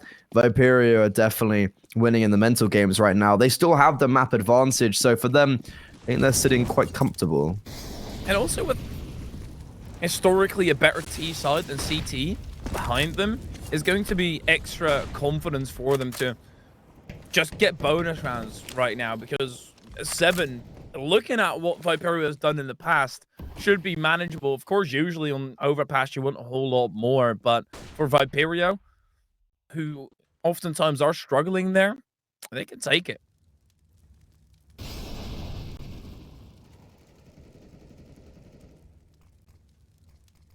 Still a buyout for the French team. Giraffe is going to be using a nice set of utility that won't actually result in too much, because as he's thrown at the players move out the way, but this boost should get him a kill. Oh, he drops off at the last second, and that actually saves his life. Ironically, his blunder gives him a second life, a second wind, and they've completely gamble stacked towards the B bomb site, leaving only Extinct here towards A. With 50 seconds left, it will at least bring one more player back up. And the Yorp of Artist is taking space towards B. And I think as he's seen nothing, he's going to meander his way back up towards the A bomb site and support his 2 teammates, which is going to be the right call. 30 seconds left. LDLC looking to engage towards the A bomb site. That's a pivotal kill by Brooksy again. He's the one who steps up and around. Feels pretty rough, but Snubbling also tying into the fragging, and Snubbling to relent that kill to Gravity, but as long as you do still get it. Viperio, they've just looked around Emanek, perhaps, but this is just extra damage being done if they can manage it. They are going to try and flash through. Emanek thought it was a smoke. Gizmy now starting to creep up, but he's actually right off the money. Emanek got to be caught off guard. It's still a strugglesome one, but for LDLC, they can't hunt too much here. No, they definitely got to reserve some of their economy. They're keeping it very close. I think for LDLC, I'd say this is definitely a winning formula of the fact they're keeping it very close. They're going back and forth on the T side of Overpass, especially seeing how this is the most CT sided map. If you're able to keep it contested, going back and forth like this, it favors LDLC most definitely in this position. Viperio at the business end of the first half. They're looking into their pockets and they dig as deep as they can. That's the fortunate thing about having men's shoes on. At least you've got pockets. And Viperio going to utilize that to get everything out, squeeze it. LDLC They've still got the favorability with the AWP on their end.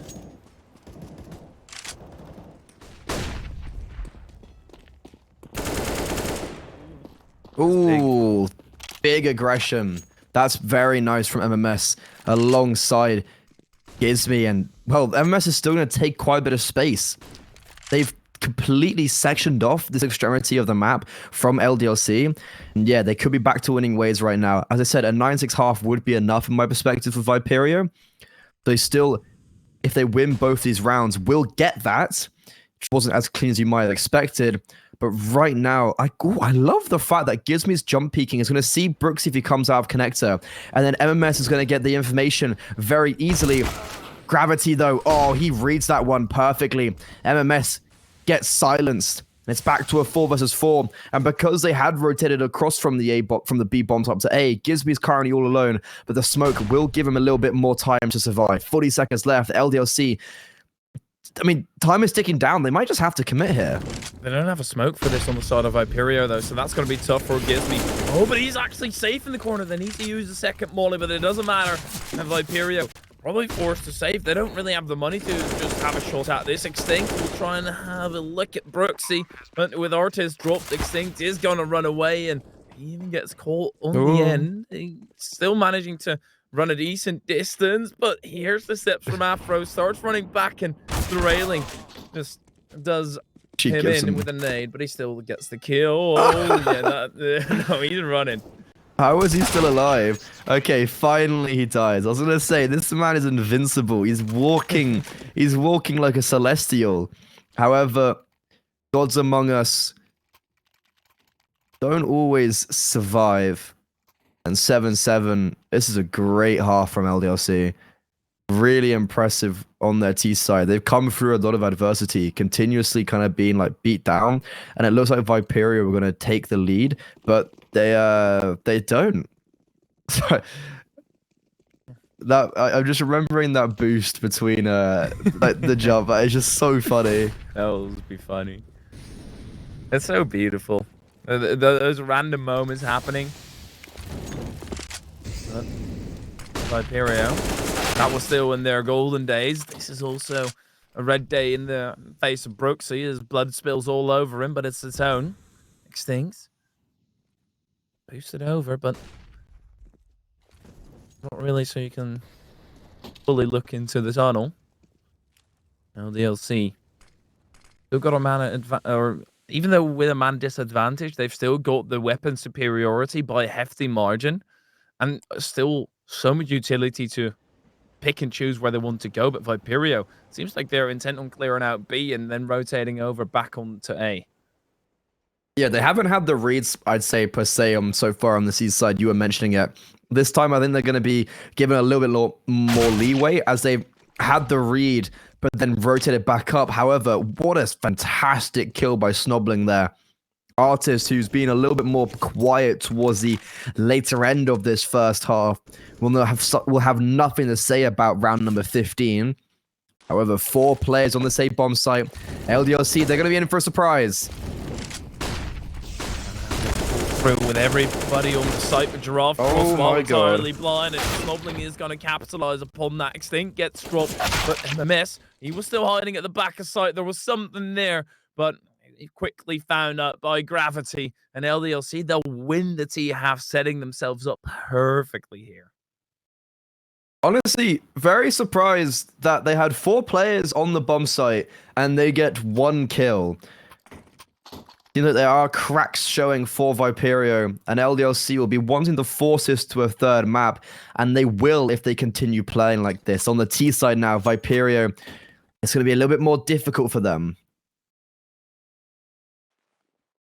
And this pistol round feels very necessary for them.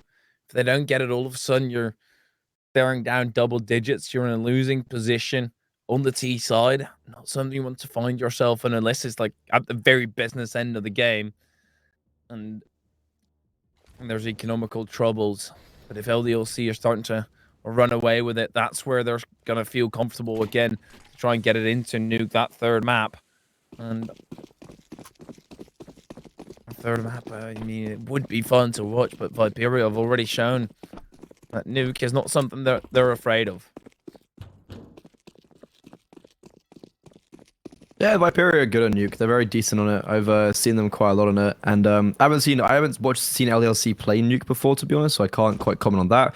But after winning the first pistol round, Viperio still loses at the half, and LDLC, a pistol round win here could, I think, be the beginning of the end, especially if there's no bomb down. Viperio with an interesting one right now. They've got the bomb outside of B and the rest of the forces towards A. Incredibly spread out.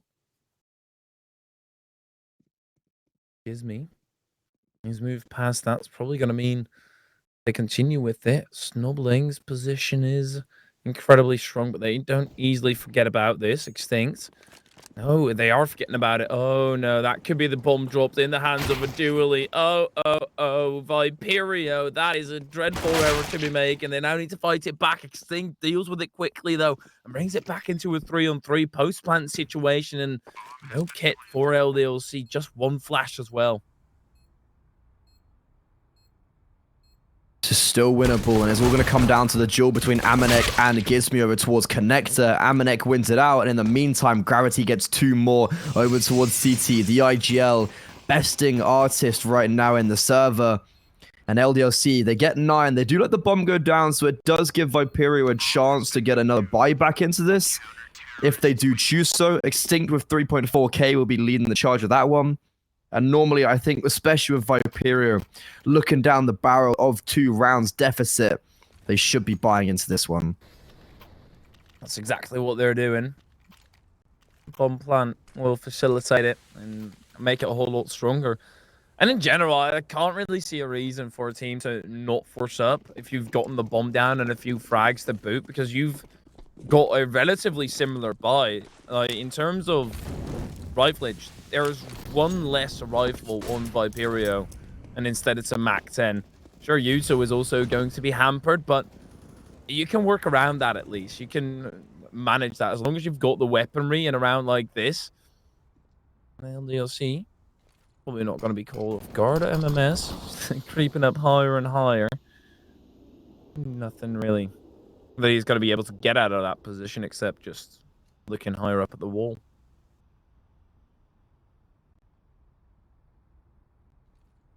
Viperio just biding their time. That extra smoke is going to slow them down even further. It's just going to allow Artist a little bit more space to roam and try cause some damage. He might come into... Oh my god, he gets the shot onto Brooksy.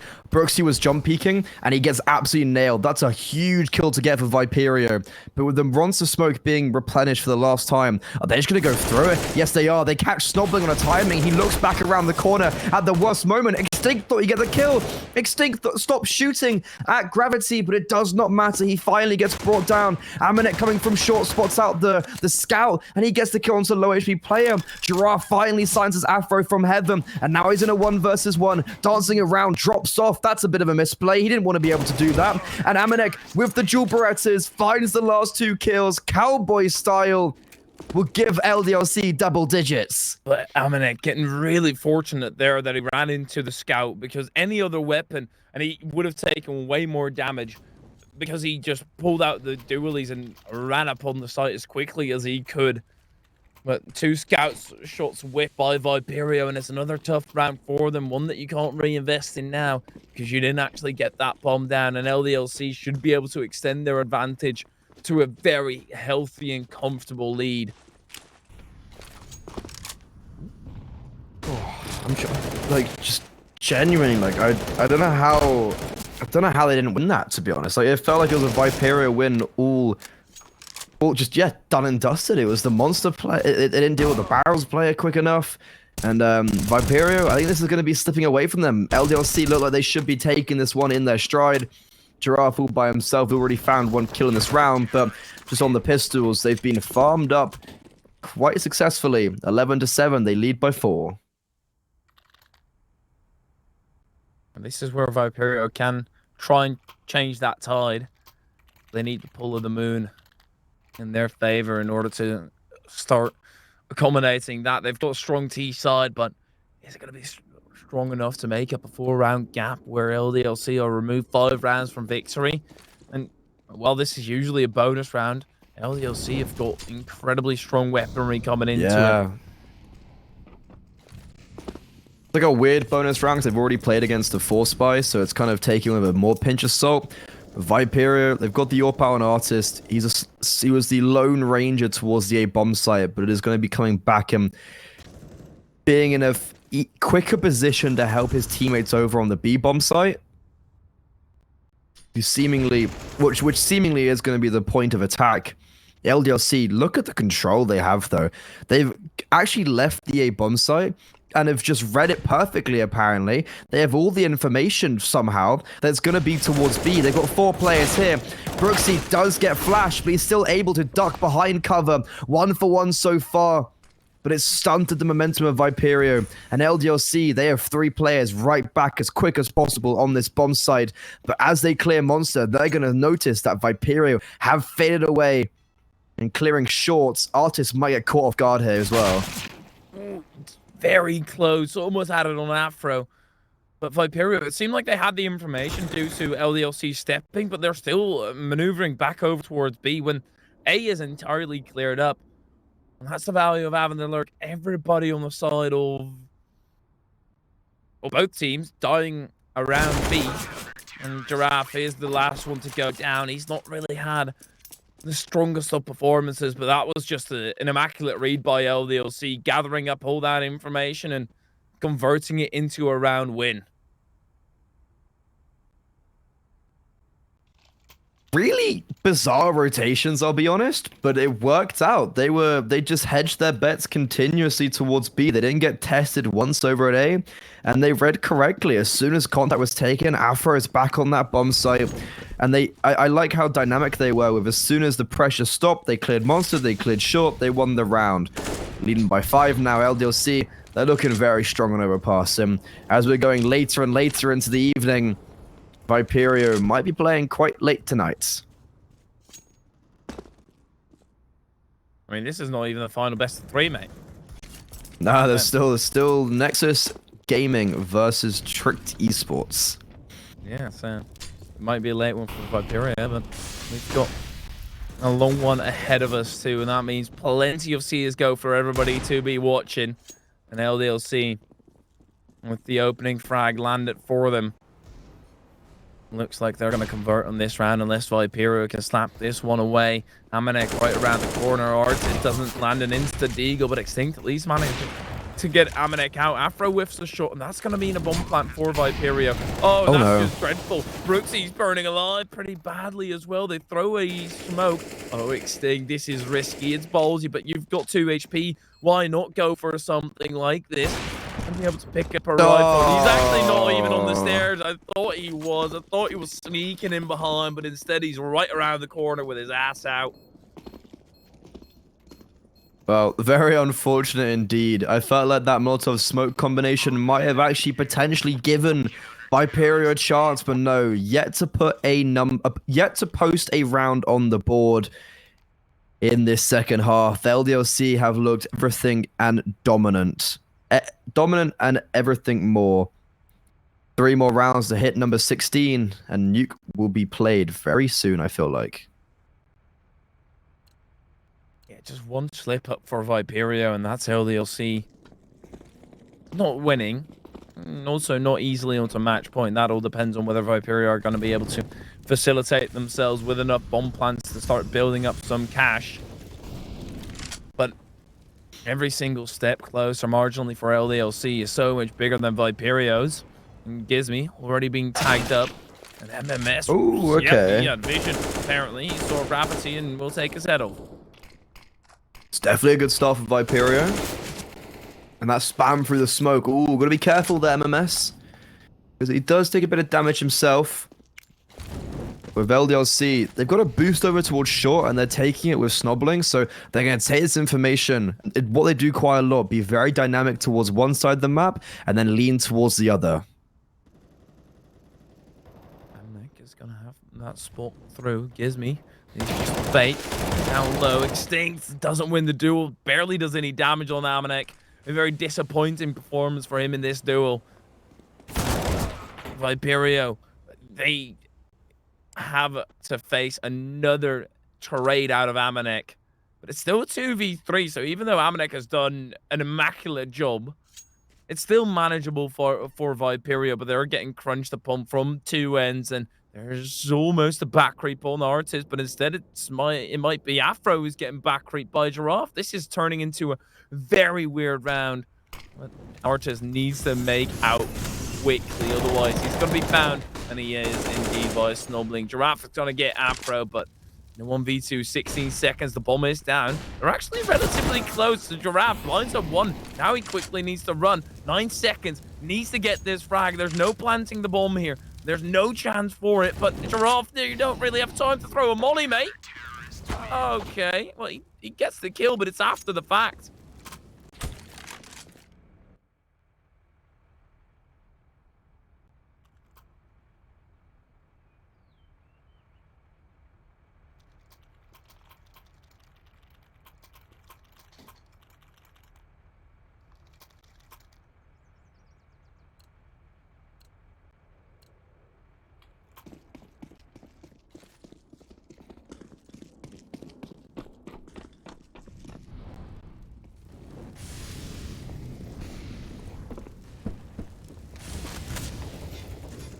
Like that aggression by LDLC, though. Them boosting themselves over to try and get some more presence down short. Quickly making it through. Viperio. They're starting to make the crawl through.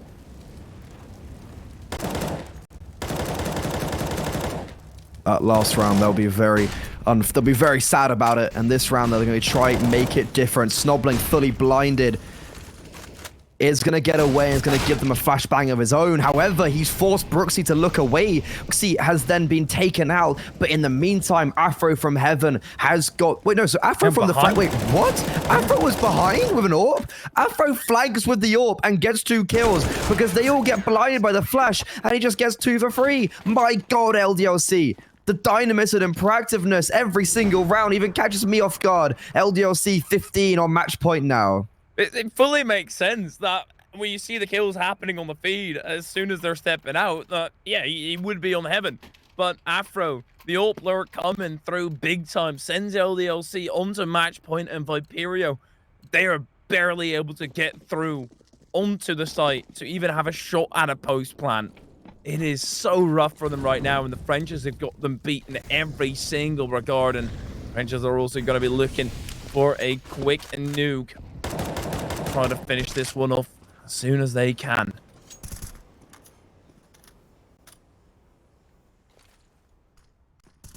Yeah, this has been a flawless CT half so far from LDLC.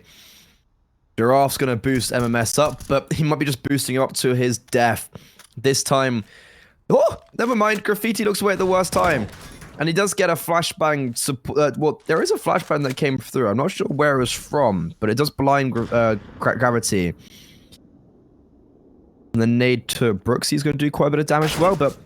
Okay, Gravity has held the angle, and every time he looks away, MMS gets booted up. So maybe you just need to stop maneuvering around and just hold the position. But a lot of pressure has been inflicted towards the B bomb site. You've got a nade onto Brooksy, a dink onto Gravity. They've kept the defense here. Now they actually need to go towards the A bomb site, which they have done.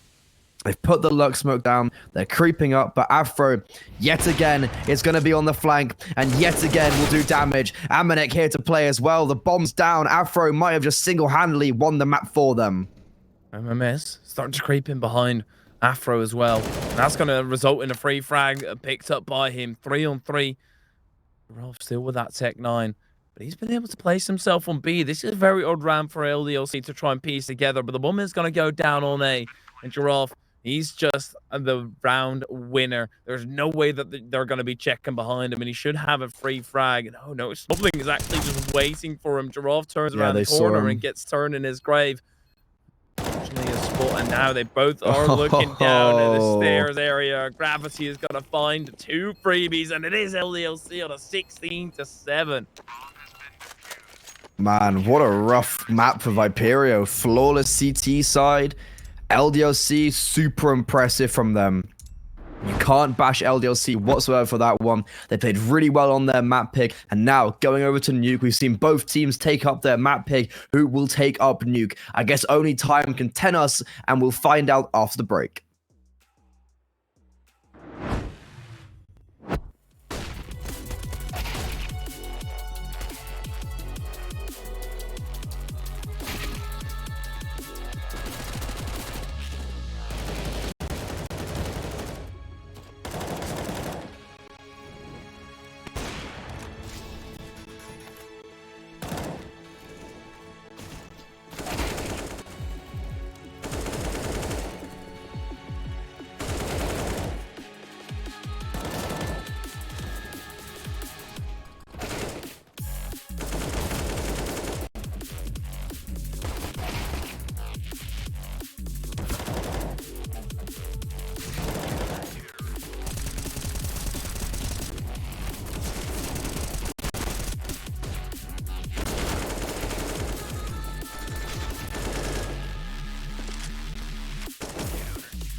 A very complicated job, but I love simple things so much. One move, one push.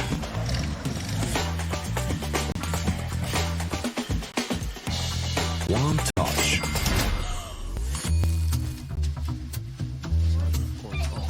One love. One click. One X-bet.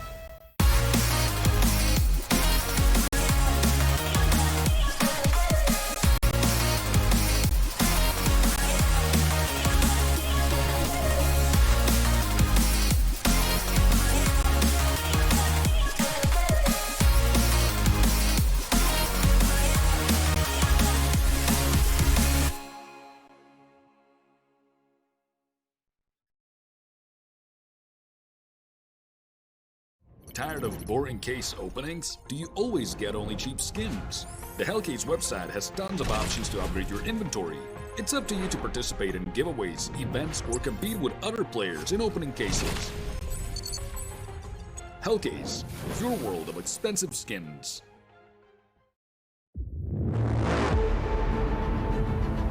The hunger for glory feeds the desire, the courage to look for a challenge, to feed your ambitions.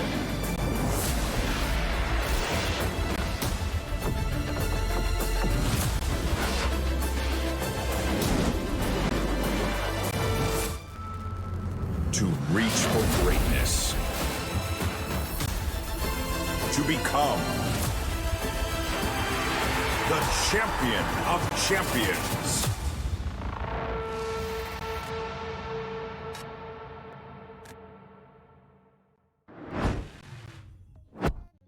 Hey guys, and welcome back to the end of our third series today. My name is Freddy, or Grimmy Rana. I am joined by Viperio, or Where's Wally. We've seen LDLC and Viperio take both of their map picks, and now onto Nuke. We will be crowning a winner in the penultimate game of the opening round in the CCT Western Europe Series number 2.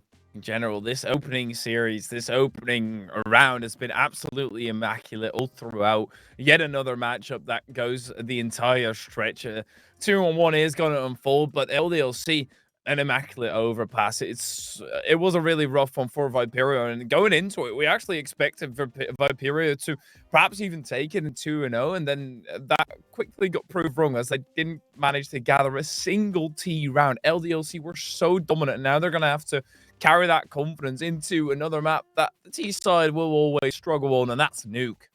Yeah, I was really surprised, to be honest. I didn't think Viperio would get pushed aside that easily, especially when they had loads of glimpses of brilliance on the city side, but LDLC just seemingly kept on fighting back, and that resilience is ultimately what won them continuously round after round after round.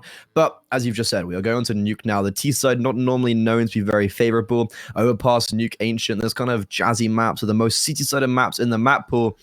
And LDLC, they could be doing the reverse sweep right now. And it might actually, I genuinely think I might favor them to do so, because Overpass, honestly, not normally one of their better maps. Like, it's actually kind of one of their worst maps. And it's one of Viperio's, like, it's one of the main ones they play. And we have a somewhat similar theme on Nuke right now. It's like, Viperio are on a 4-map win streak of it, and if you kind of discount the one loss they've got after that, they're then on a 7-win streak. So they've won 7 out of the last 8 games against some very high level opponents, and it's one of the main maps they used to push them forward into the RMR that we are in right now, or that they qualified for. And LDLC, they're kind of on the opposite of that. They used Nuke as a map that they lost a lot on the RMR. So I think you do have that differences between the two teams right now, and I think LDLC, they are just playing a little bit better though. And coming on to the quality of matchups, a massive one that they were able to pull through on the side of Viperio is against Saw. And yeah, you mentioned a whole lot of losses, but they were against a team like G2, a Nuke Merchants, a 1-win, a very promising team, and then also B8. But against B8, that was one of the matchups where I expected it to be closer. Instead, it was still a 16-6. So overall, it is still going to be a coin flip, it feels like, coming into Nuke, and it really comes to how LDLC, or even really how both sides are going to show themselves, because Viperio were pretty dominant on Vertigo, and then that changed on Overpass, where LDLC pretty heavily took over. We might be in for a scorcher here. Yeah, completely. Just looking at like certain win factors. Definitely for the Viperio side, you got to look at the likes of Artist. You got to look at the likes of Extinct and Giraffe. And maybe one of the main reasons why they didn't do so well in that last round is because of how those win factors dropped off. Now for LDLC, you have the likes of Afro and Amanek, who both did really, really well on map number 2. Afro lurking and flanking with the AWP in some occasions. We saw him on the CT side be really proactive. Same with Amanek as well. These two players are going to be the big difference makers. But here we are, the last map of this series. And it's going to start off with LDLC and a fast play outside. MMS, he's got to get that information through and actually dives down the fence. Wants to contest this B play from LDLC. And it's a double push, and he lets the first cross. MMS tries to challenge the second, but now he wants to set up a crossfire with Artist, where a swing of the door open is going to wreak havoc. MMS gets a kill on Afro. That defends his own position, but Artist, he still tucks into the corner. MMS, oh, this is beautiful. MMS is just going to have the information. Quickly, Artist gets to the trigger discipline. Brilliant. Snubbling tries to get it back in LDLC's favor, but that's quickly shut down by Extinct. Superb from the IGL there. Individually, he has good trigger discipline, which is a sign we've seen quite a lot so far in this series, surprisingly enough. And he will even get that third. The P2K sings out, doesn't even take any damage, so he'll have quite a nice buy going into the second round.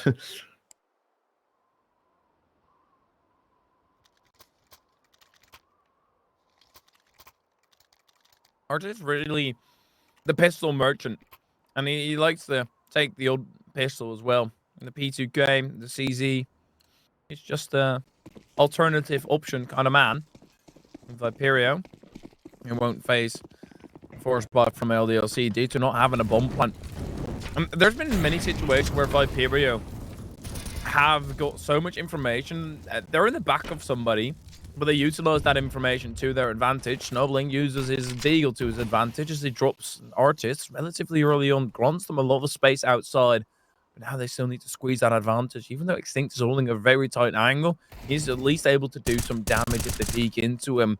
They don't even. Extinct pulls out, and that's where you'll find Snubbling.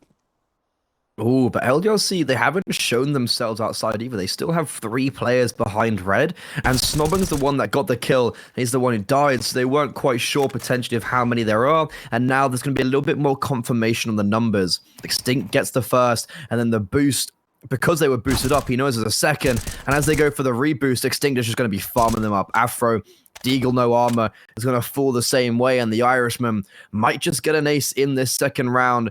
He seems like he stabilized it quite nicely after Artist did fall early on, but no, MMS will just end off the round 2-0. LDLC will be back on the rifles now. And if you lose the pistol on the T side, it somehow feels less tough on you as a team than if you lose it on the CT side on a map that is T-side, because you've created that little gap. And right now, LDLC, sure, yeah, it's still going to be rougher for them and you don't get 2 rounds easily. But if you've got the gun rounds on lock, which is exactly what happened on Overpass, it's still going to be a tough one for Viperio. And this is a bonus round all throughout. 2 MP9s in the mix for them.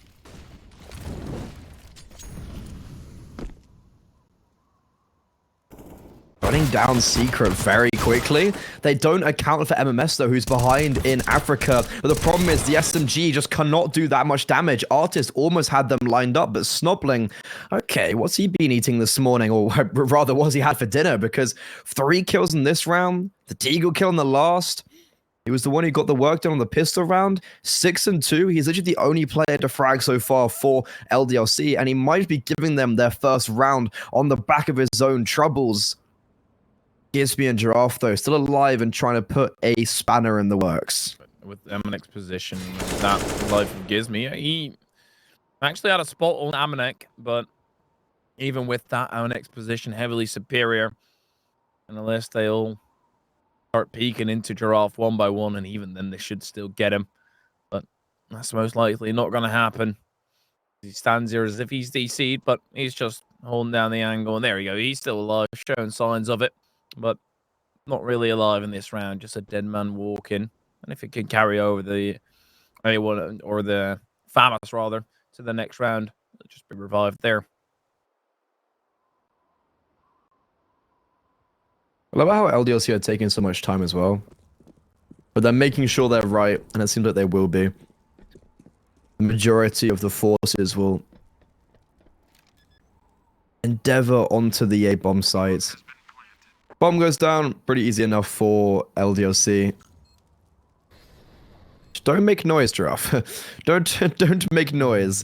Don't want to break some glass there. FAMAS is not the best weapon to save over, but it's better than nothing.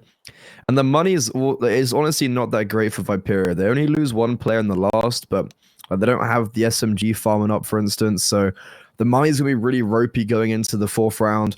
And LDLC could start getting some rounds on the board similar to what they did on Overpass. It's a great first round. And even though it was a bonus round, was it really? Because they don't have enough money to buy up again. Extinct just on 1,500. Struggling to maintain their economy. That's not really been the case on any of their previous 2 maps on Overpass. They had an up like 6 rounds straight. And on Vertigo, they started on the T side, and on their CTN, they were able to maintain that money because they were just winning the majority of the time. Right now, they're going to be faced with a bit more challenging positions. And LDLC, they still need to get through this force buy from Viperio, and a very strong one at that. And it's just a 5-7 on Extinct. The rest all at least have weapons that can rattle off bullets at a quick rate. Ooh, playing around the smoke is Extinct, and the 5-7 will actually come out on top. by gravity. The IGL still yet to frag. And LDLC, they have the man deficit, but they have the advantage in regards to gunpowder, utility. They have got a lot of space down towards Secret, but Extinct is going hunting. The Irishman wants more, and finally will be silenced by Amanek on the side of the head, but the damage has been inflicted, and he is going to enable someone like Artis to make a push, but that push is going to be their downfall. And Viperio back to a even 3 versus 3. And Gizby and MMS, though, an excellent conjunction push there will give them one more. So the advantages go back and forth in a weird, waggy manner. And Viperio will come out on top for now. Gizby hasn't swapped out for the AK.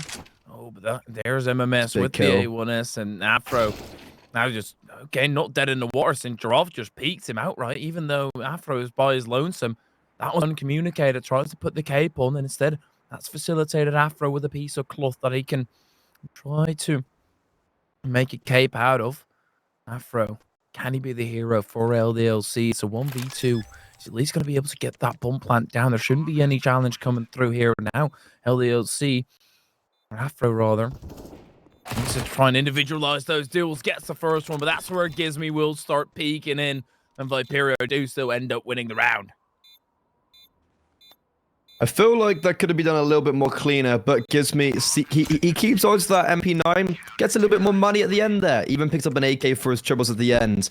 LDLC, they get the bomb down, and because of the money they've racked up, they are sitting pretty comfortable with the amount of money in their account. So Viperio aren't kind of in the... they're not saved yet. They haven't got clean sailing ahead of them quite now. Artis is going to have an AWP dropped over to him by Giraffe. The saved AK is going to go into Giraffe's hands. Viperio, they're going to take a tactical pause just to mull things over. It's going to be a big swing round for early... this is a big swing round for early control of the game. Because if LDLC win this, they're going to be in a really nice position. And even if they do lose this, but they get a lot of damage out, I think I could see them buying back into it. What hangs in the balance here? Early doors. Both these teams struggling to fully tie those gun rounds together.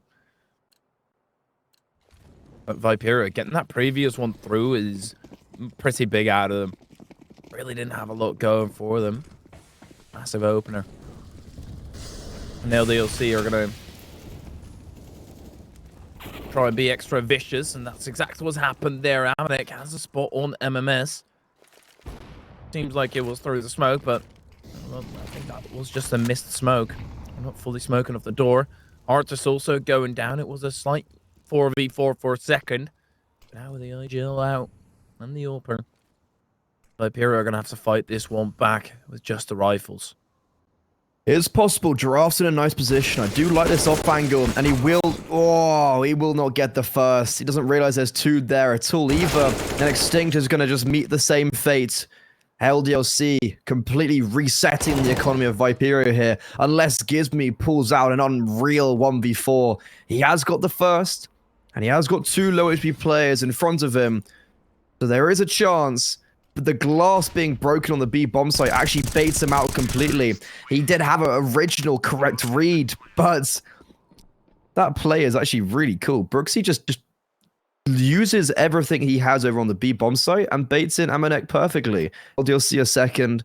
Viperio, they have no money. They're still going for a buy. They don't care that they don't have money. And this time, it's incredibly weak. Looked like Gizmo was going to say for a second, but no, he does tie himself into it. But I don't know, for Viperio, go for it in this round. You're putting everything on the line here. Amanek making it down the vents very quickly and untagged as well.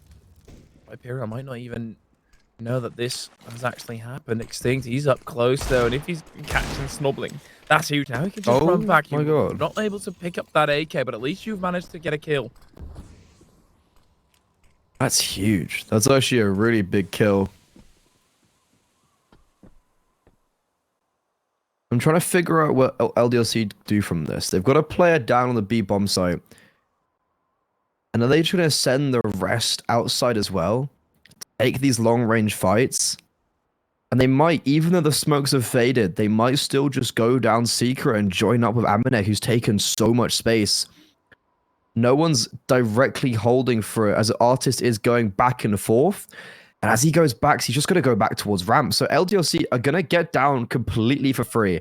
Afro is holding all the positions, making sure no one from Viperio can catch them off guard.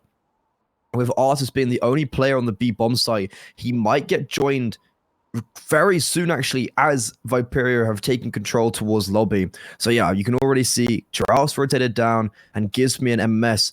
Are they going to come down, or are they just going to stick on the A bomb site?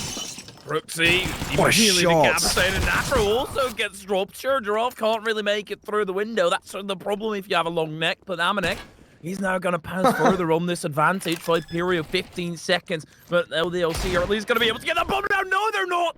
Hey, my God. That is brilliant by Extinct, and that's the round lost for LDLC, right? Yes, it is. A brilliant round, all and all. Viperio, who needs weapons when you have the read? That took me so long to understand the joke you said about Giraffe, and I just laughed halfway through the round. But that was a great combination of 2 kills. Yeah, he dies, but it doesn't really matter. And the fact that Extinct denies the bomb, superb. He's really been impressing me so far in these last 2 days that I've watched him play against Let Us Cook, against Coalesce, and now against LDLC. Can he just continue? It's so tough. Amanek has got plenty of money, so he can drop Brooksy. It's so tough, though. That's also why they take tactical, to make sure that everybody's on the same page here and they can fully flesh this one out in the way you actually want it to. LDLC still the favorite. Check those odds out at cct.gg/1xbet, but obviously only if you're doing it responsibly and you're above the age of 18. For Viperio, this is still a whack buy, man. I mean, Scout, MP9, Orb. What the hell is going on here? I mean, it's a UK buy through and through. We were talking to Monster, the Gaming Legion coach yesterday, and we were like, yeah, good luck on trying to anti-strat Viperio, because we don't even know what we're doing sometimes. You got the Scout on ramp. He gets a collateral as well, and he goes for extra pickings. The AWP can't do any damage. He's going to get run down. The P2K is going to get supported by Extinct, the Irishmen playing in tandem. And they got to be careful because they're actually both dying. Ooh, this is dangerous. Giraffe's doing so much damage at range with the pistol, but it's going to be the Scout. You know what? The Scout's better than the AWP, I guess. He might even save it as well. 3 seconds left. Oh, he just about gets it, yeah. Put his running boots on. Viperio, they should have a proper buy. Still an MP9 in there, but this time it's not due to funding issues. LDLC, after saving around, still going out with that Galil.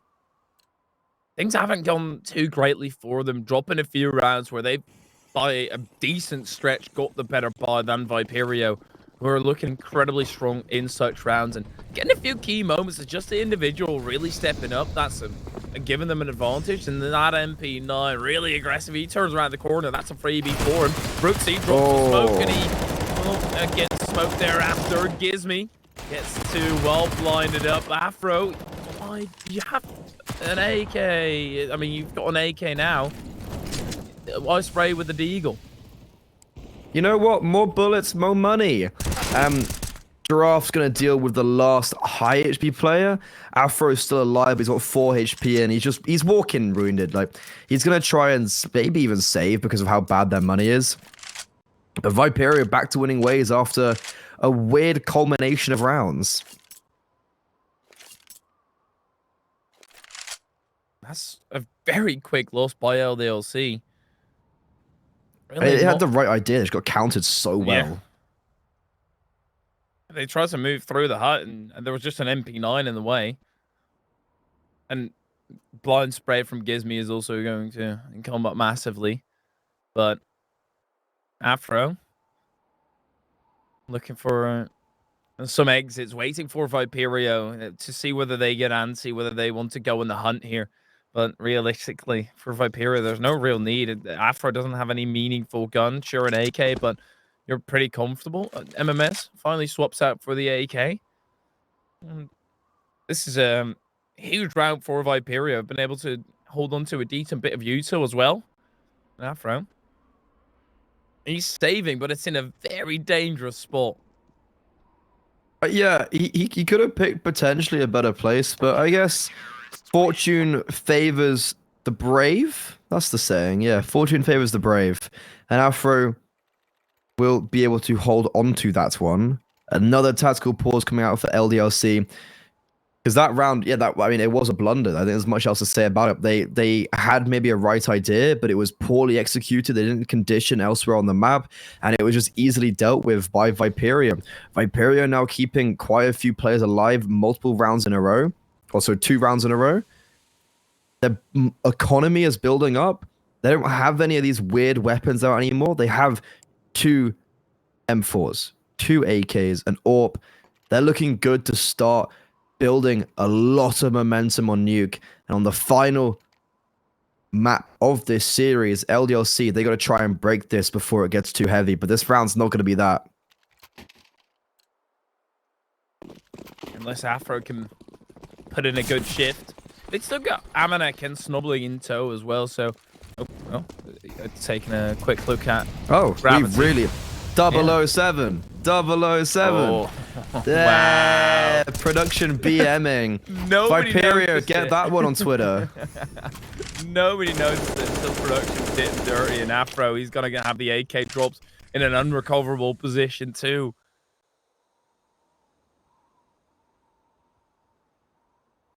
Yeah, unfortunately, this round's looking pretty rough. Viperio going to get 7, like the amount of deaths Gravity has.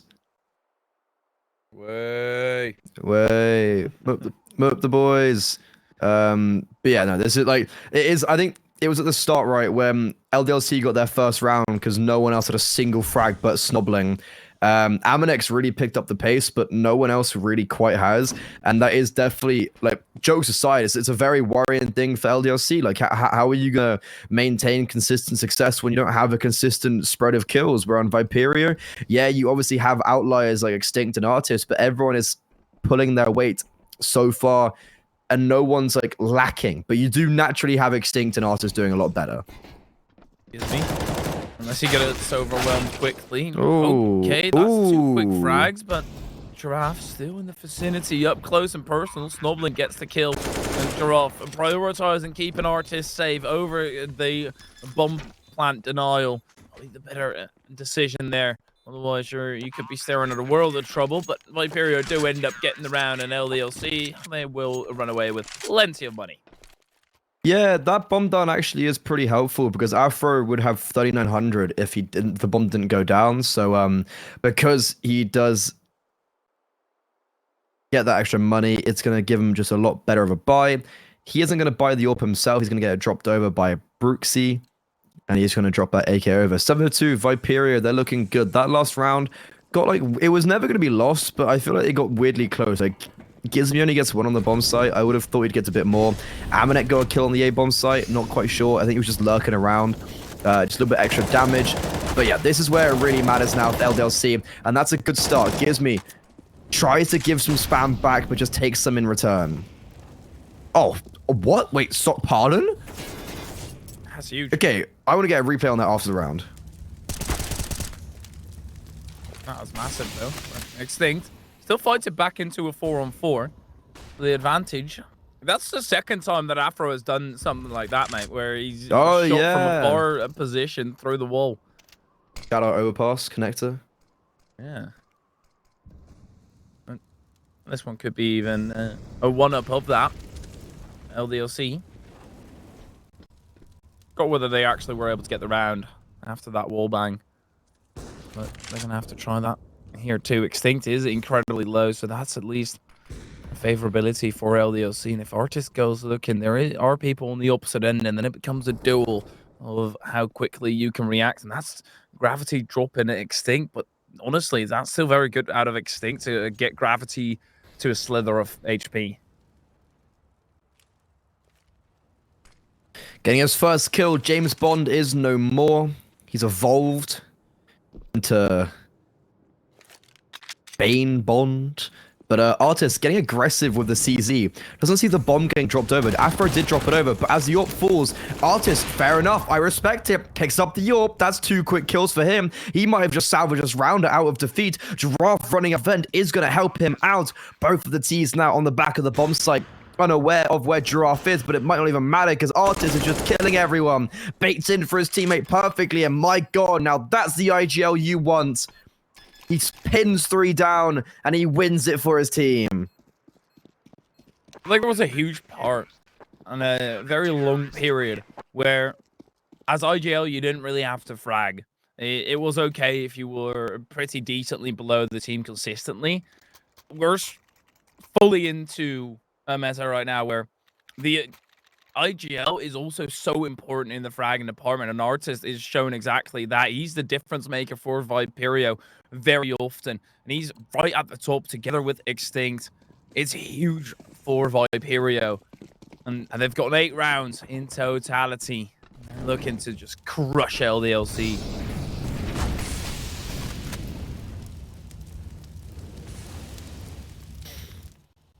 Looking good for the British and Irish squad. One of their core maps, and it's a really good map to have as a decider for Viperio. Spam almost connects actually onto Afro there, who isn't going to have his primary weapon of his AWP. And as Snobling takes some aggression outside, he's just going to be meeting Extinct, who's tucked around the corner. Ain't trigger discipline. We know how dangerous he is with the trigger discipline. I think this time, yeah, it's going to go a little bit too far. He's just going to nail Snobling in the back of the head. And in the meantime, oh, Giraffe pulls out a grenade at the worst time. The problem I sometimes see with Viperio is just getting caught with utility out. That one is a little bit not the same reason, but he is going to fall back away anyways. Repositions towards Dark, and he also has Extincts there to help him. Aggression towards Lobby on the other side of it. Oh no, they're boosting back up. Ooh, that's lovely. MMS can go help Artist or be more of a rotational player as Artist has gone down to hold ramp. These are great positions right now from Viperio. Oh, Gizby's got the play. Yeah, but... Oh, no, not anymore, as it looks away into nothingness. MMS still well blinded up on the top. It's only good for the one. The nade should be good enough. Indeed, it is. Right on the money. And Giraffe, he's making a whole lot of noise. And surely that was heard by Afro. It's seemingly not the case as he gets tagged up heavily. And that's also the information through. But it's still a one-on-one as Artist gets killed by Amanek.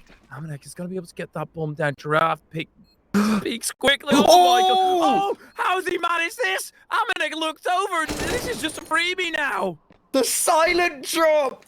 Giraffe, you dirty boy! He didn't have to hit him with that, but he does.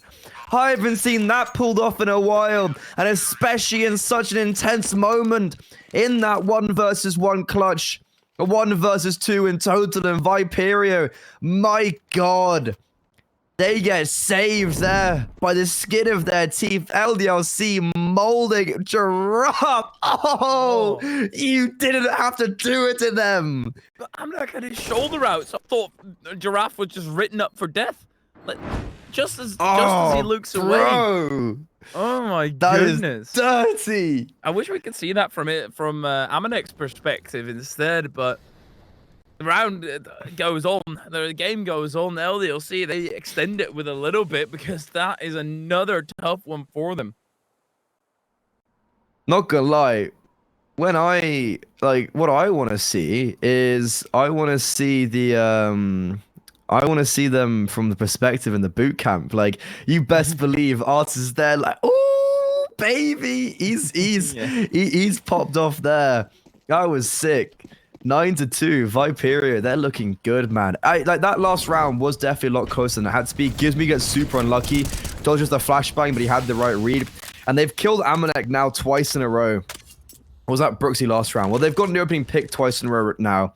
At this time, they've also got loads of damage to go along with it. They've got the read. This should be a 10 flight. I actually don't see LDLC winning this round. They've literally got everything going for them right now, Viperio. And Arsis, I think he did see at least one person drop there. Regardless, I'm pretty sure Extinct would have heard him. So MMS just needs to be careful because he doesn't quite have the player directly with him as Giraffe is on ramp. He's got a nade. And a lot of low players on the opposite end.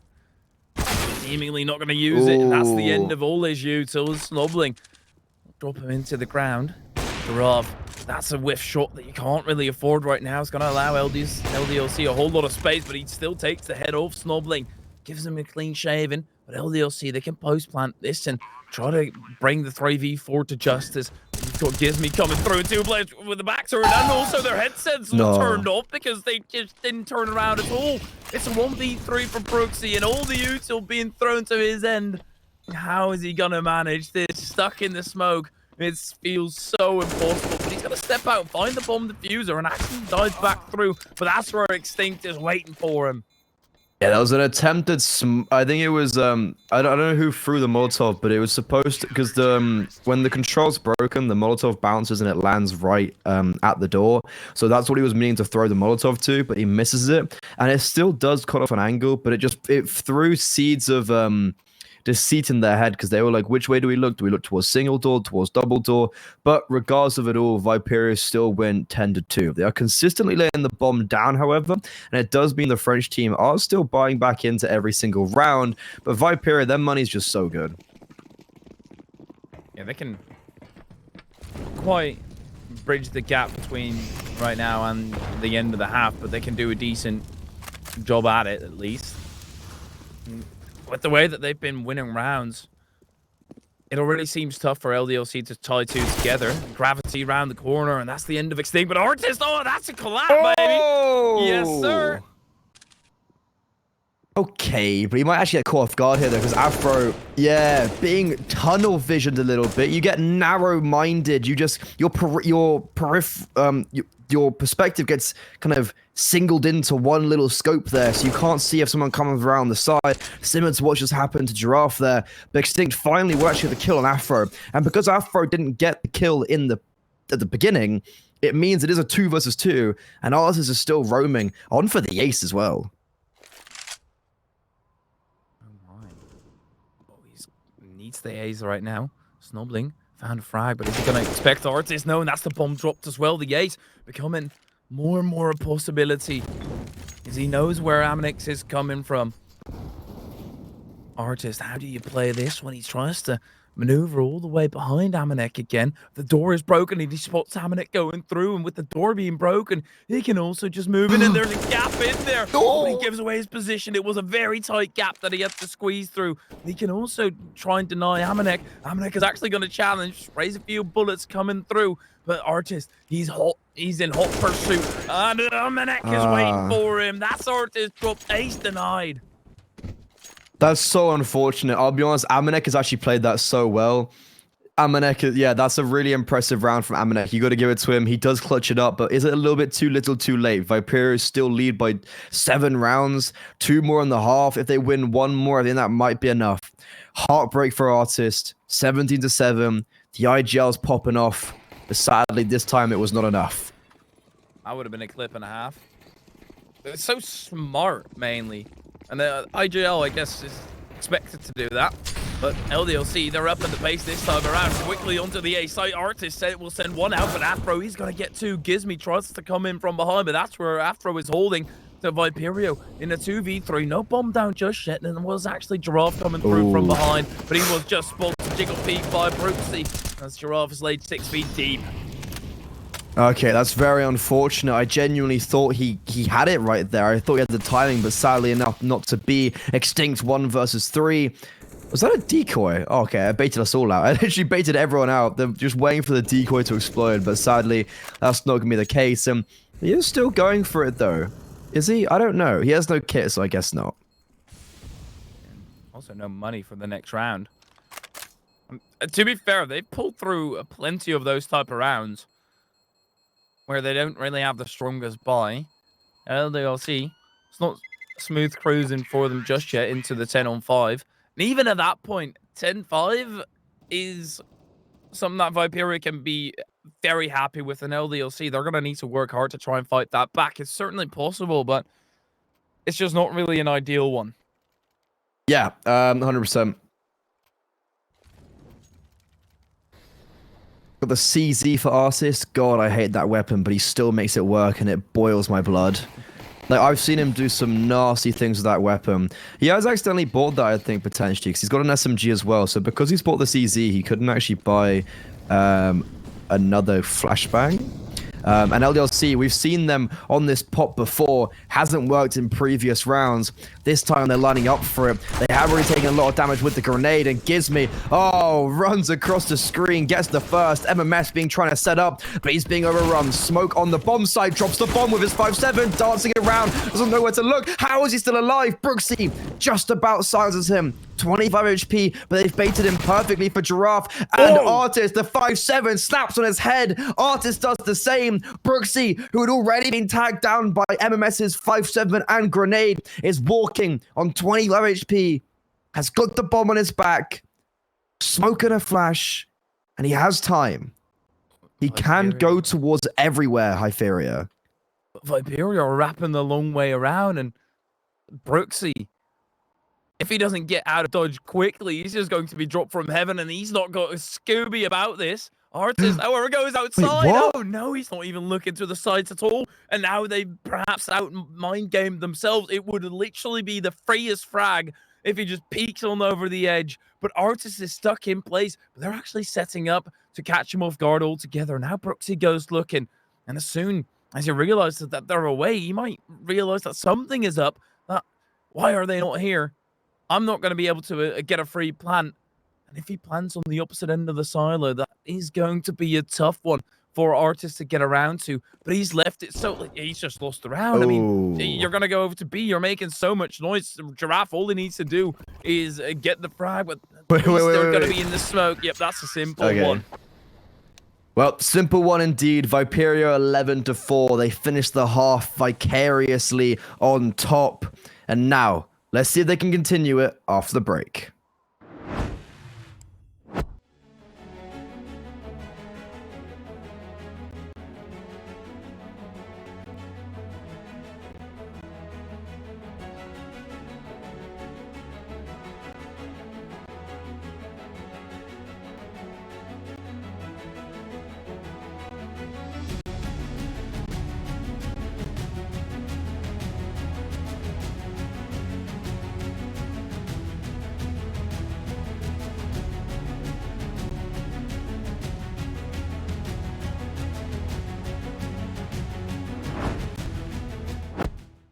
Second half, and LDLC, they need to go above and beyond, show what they've got in their locker on the CT side, and I very much doubt that those 1x bet odds are currently displayed correctly because of Viperio on 11. That's going to be tough.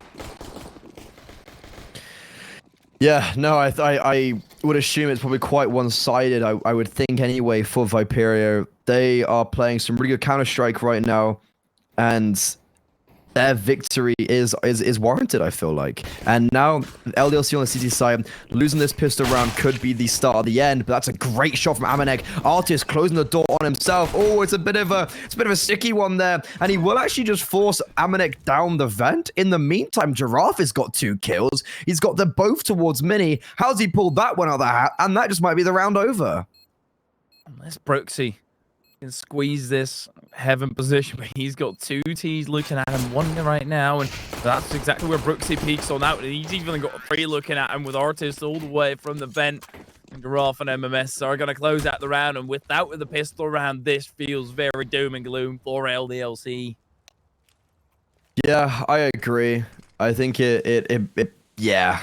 It's definitely not looking ideal. A technical pause. We've seen so many of them today, so hopefully this one doesn't last as long. 12-4. LDLC, I don't even think it's necessarily them playing badly. Viperio just came out the gate swinging, man. Yeah, they took that overpass loss personally. Yeah, they took it to the heart. And they're not looking to let that happen again, but that is where they struggle on the T side. So this is not entirely over just yet. Obviously, it's a completely different map, so you can't really draw the same comparison.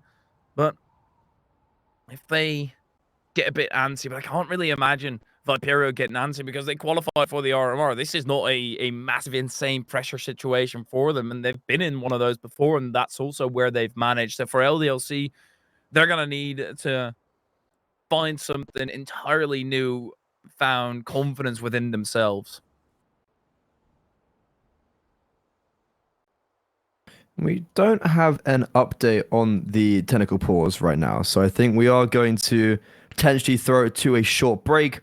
You can see the beautiful observing around the map right now. You know, if you're on no clip mode and you're on nuke, you can if you like bounce off the top of the silo, you can like, so if you fly towards the top of the silo and then like let go of no clip and you like bounce off it and you can fly around it. It's like a trampoline. It's really cool. It's a very weird mechanic. But while you guys have that in your head, and when you guys go and try that in your offline servers, we're going to throw it to a short break. And when we come back, we might see Viperio just take it all the way through. We might see LDLC. We come back. We never know. Thank you very much for joining us, and we'll see you very soon.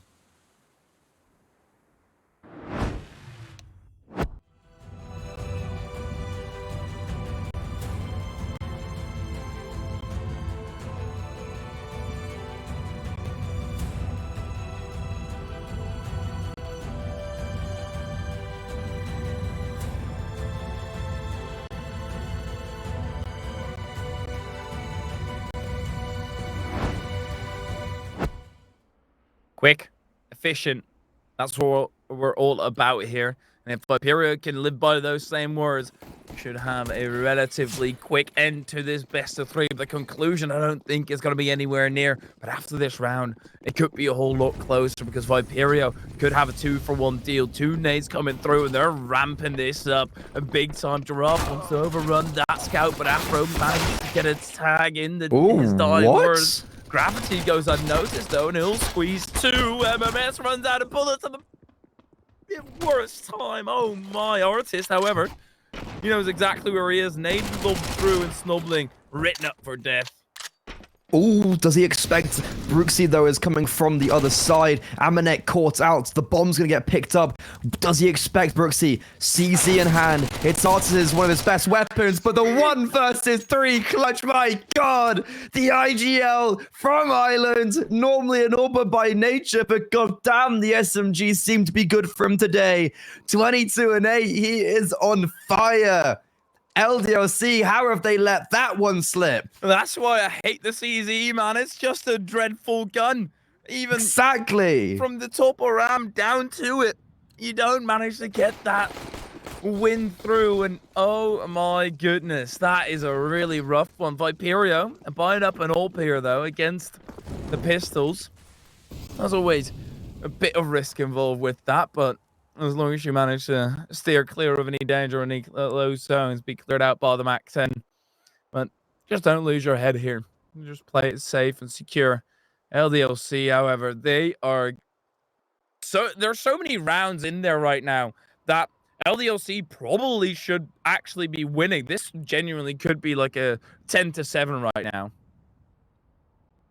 I mean, okay, I do see what you mean, but I'm not sure if I'm convinced. Either way, Artist with his sexy Blackamov is going to start farming up some eco frags. I remember I was watching with Zerf at the Coalesce game yesterday, and like, Artist just entered the bomb site in a 2 versus 2, and we're like, oh, okay, cool, I guess.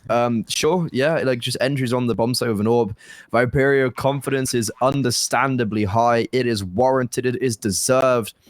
14-4, they lead by 10 rounds. There's lots of ifs and buts and maybes. They might have been a 10-7 lead if they'd won this round or they'd done this. In the end, they're 14-4 up, baby. They're demolishing right now. And LDLC really have got one last leg with them that they can stand on. And up against Viperio, it hasn't been enough all the way through. We've done it incredibly well in tough spots. 10 rounds to the good. I mean, how do you even come back from something like that? It feels already impossible, even though they're on the CT side. It's been incredibly strong for Viperio. They've already shown that they can take gun rounds, right? So they're not also going to have a confidence issue and all of a sudden start doubting themselves. And that's really the only thing how you manage to make a massive comeback. Either you have to massively outperform yourself, but that's really rough. It's more if your opponents start feeling doubtful a little bit. Yeah, I guess so. And I think this round could just show us all. If LDLC win this cleanly, it's maybe a sliver of hope. But I'm not looking too hopeful, I'll be honest. You've got Giraffe right now in a nice position towards Hearts.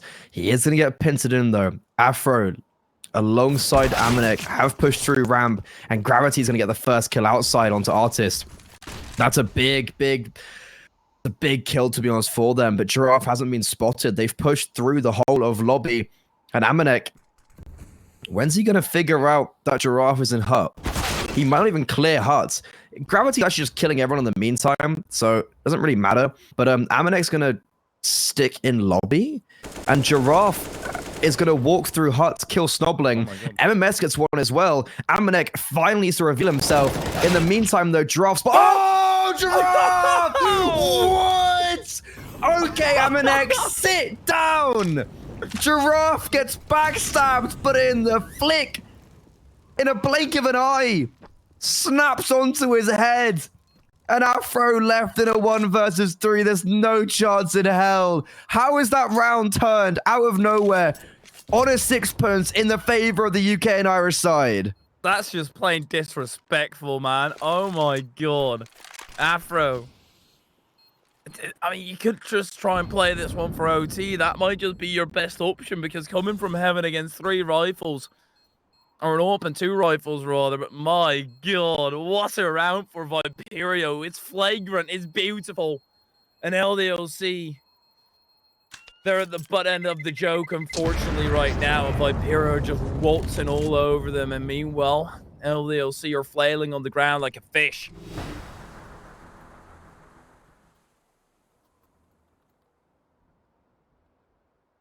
What a round for I love how Amanek, like, I don't know, it just felt like he had the play there, and it just goes so wrong. I don't know how it goes so wrong, but it does. And I guess Viperio 15-4. I guess, like, yeah, such a strange end to this game. Like, they just everyone on Viperio is playing well, it feels like, and just really good CS overall from the team that have going to the RMR in about, well, actually, they'll be finishing the RMR in a month because it starts on the 6th of April. The game's not over yet, though. Let's not get ahead of ourselves. I've seen crazier things happen, especially on the city side of Nuke. It's plausible, but it's looking very improbable right now. And then, man, like the previous one, oh, Afro whiffs this shot, and he's immediately going to be smoked up, but he still had a tiny gap that he could peek through, gets rid of Artist. He still locks out. No, never mind. Afro, uh-oh, he didn't realize the op only had 5 bullets anymore. He stepped out into the open while reloading. Viperio, it's a 2-on-2. AKs versus FAMASs. LDLC extinct. Well, they're actually going to be challenging this. Viperio, that's so smart to go to the opposite end and go in tandem as well, because you're always going to have a 2v1 at worst. You should be able to trade yourself out. But Viperio, 2v1 to close this one out. Brooksy is going walking. He's anticipating them to come towards ramp, but I love how Viperio just slowing it down. 1 Brit, 1 Irish. Viperio, both in heaven right now, are going to eventually drop down, and with no kit, Brooksy, I don't see him winning this. I feel like this is going to be a little bit too much, a little bit too little too much. And Brooksy, he has actually picked up a kit and a lot of utility, but he has to come up the ladder. So regardless, Extinct's going to spot him out, and yeah, he doesn't win the gun battle, but as Brooksy comes up the ladder, Viperio win it out. 16-4, Nuke goes in their favor, the series goes in their favor, and they'll go 1-0 in the CCT Western Europe Series number 2. LDLC forced to 0-1. They did well on Overpass, but they couldn't replicate that performance. And on both maps, or on all 3 maps, there were just 1 team that managed to get onto double digits. And both these sides just feel so confident and so comfortable on the map picks that they're the favorites in. But that is the end of LDLC versus Viperio. Honestly, I wish we could have seen more. I feel like there was more in there for LDLC, and those rounds where there was an insane turnaround by Giraffe and managed to get it back in the favor of Viperio. Those are the rounds that I meant that probably should be going towards LDLC, but Viperio just pulls something crazy out of a deep crevice and they managed to get it through. Yeah, completely. I feel like LDLC, they definitely... I wanted to see a little bit more from them towards the end. However, Viperio, they looked really strong. Led by Artist, he had a phenomenal game. Extinct and Giraffe equally doing seriously well. But even though it is getting pretty late on in the day, ladies and gentlemen, we still do have some more Counter-Strike for you. Tricked versus Nexus, the Romanians versus the Danes for the final round of Swiss round number 1 in this tournament. Do not go too far because both me and Hytheria will be taking you through that series. See you guys very shortly after break.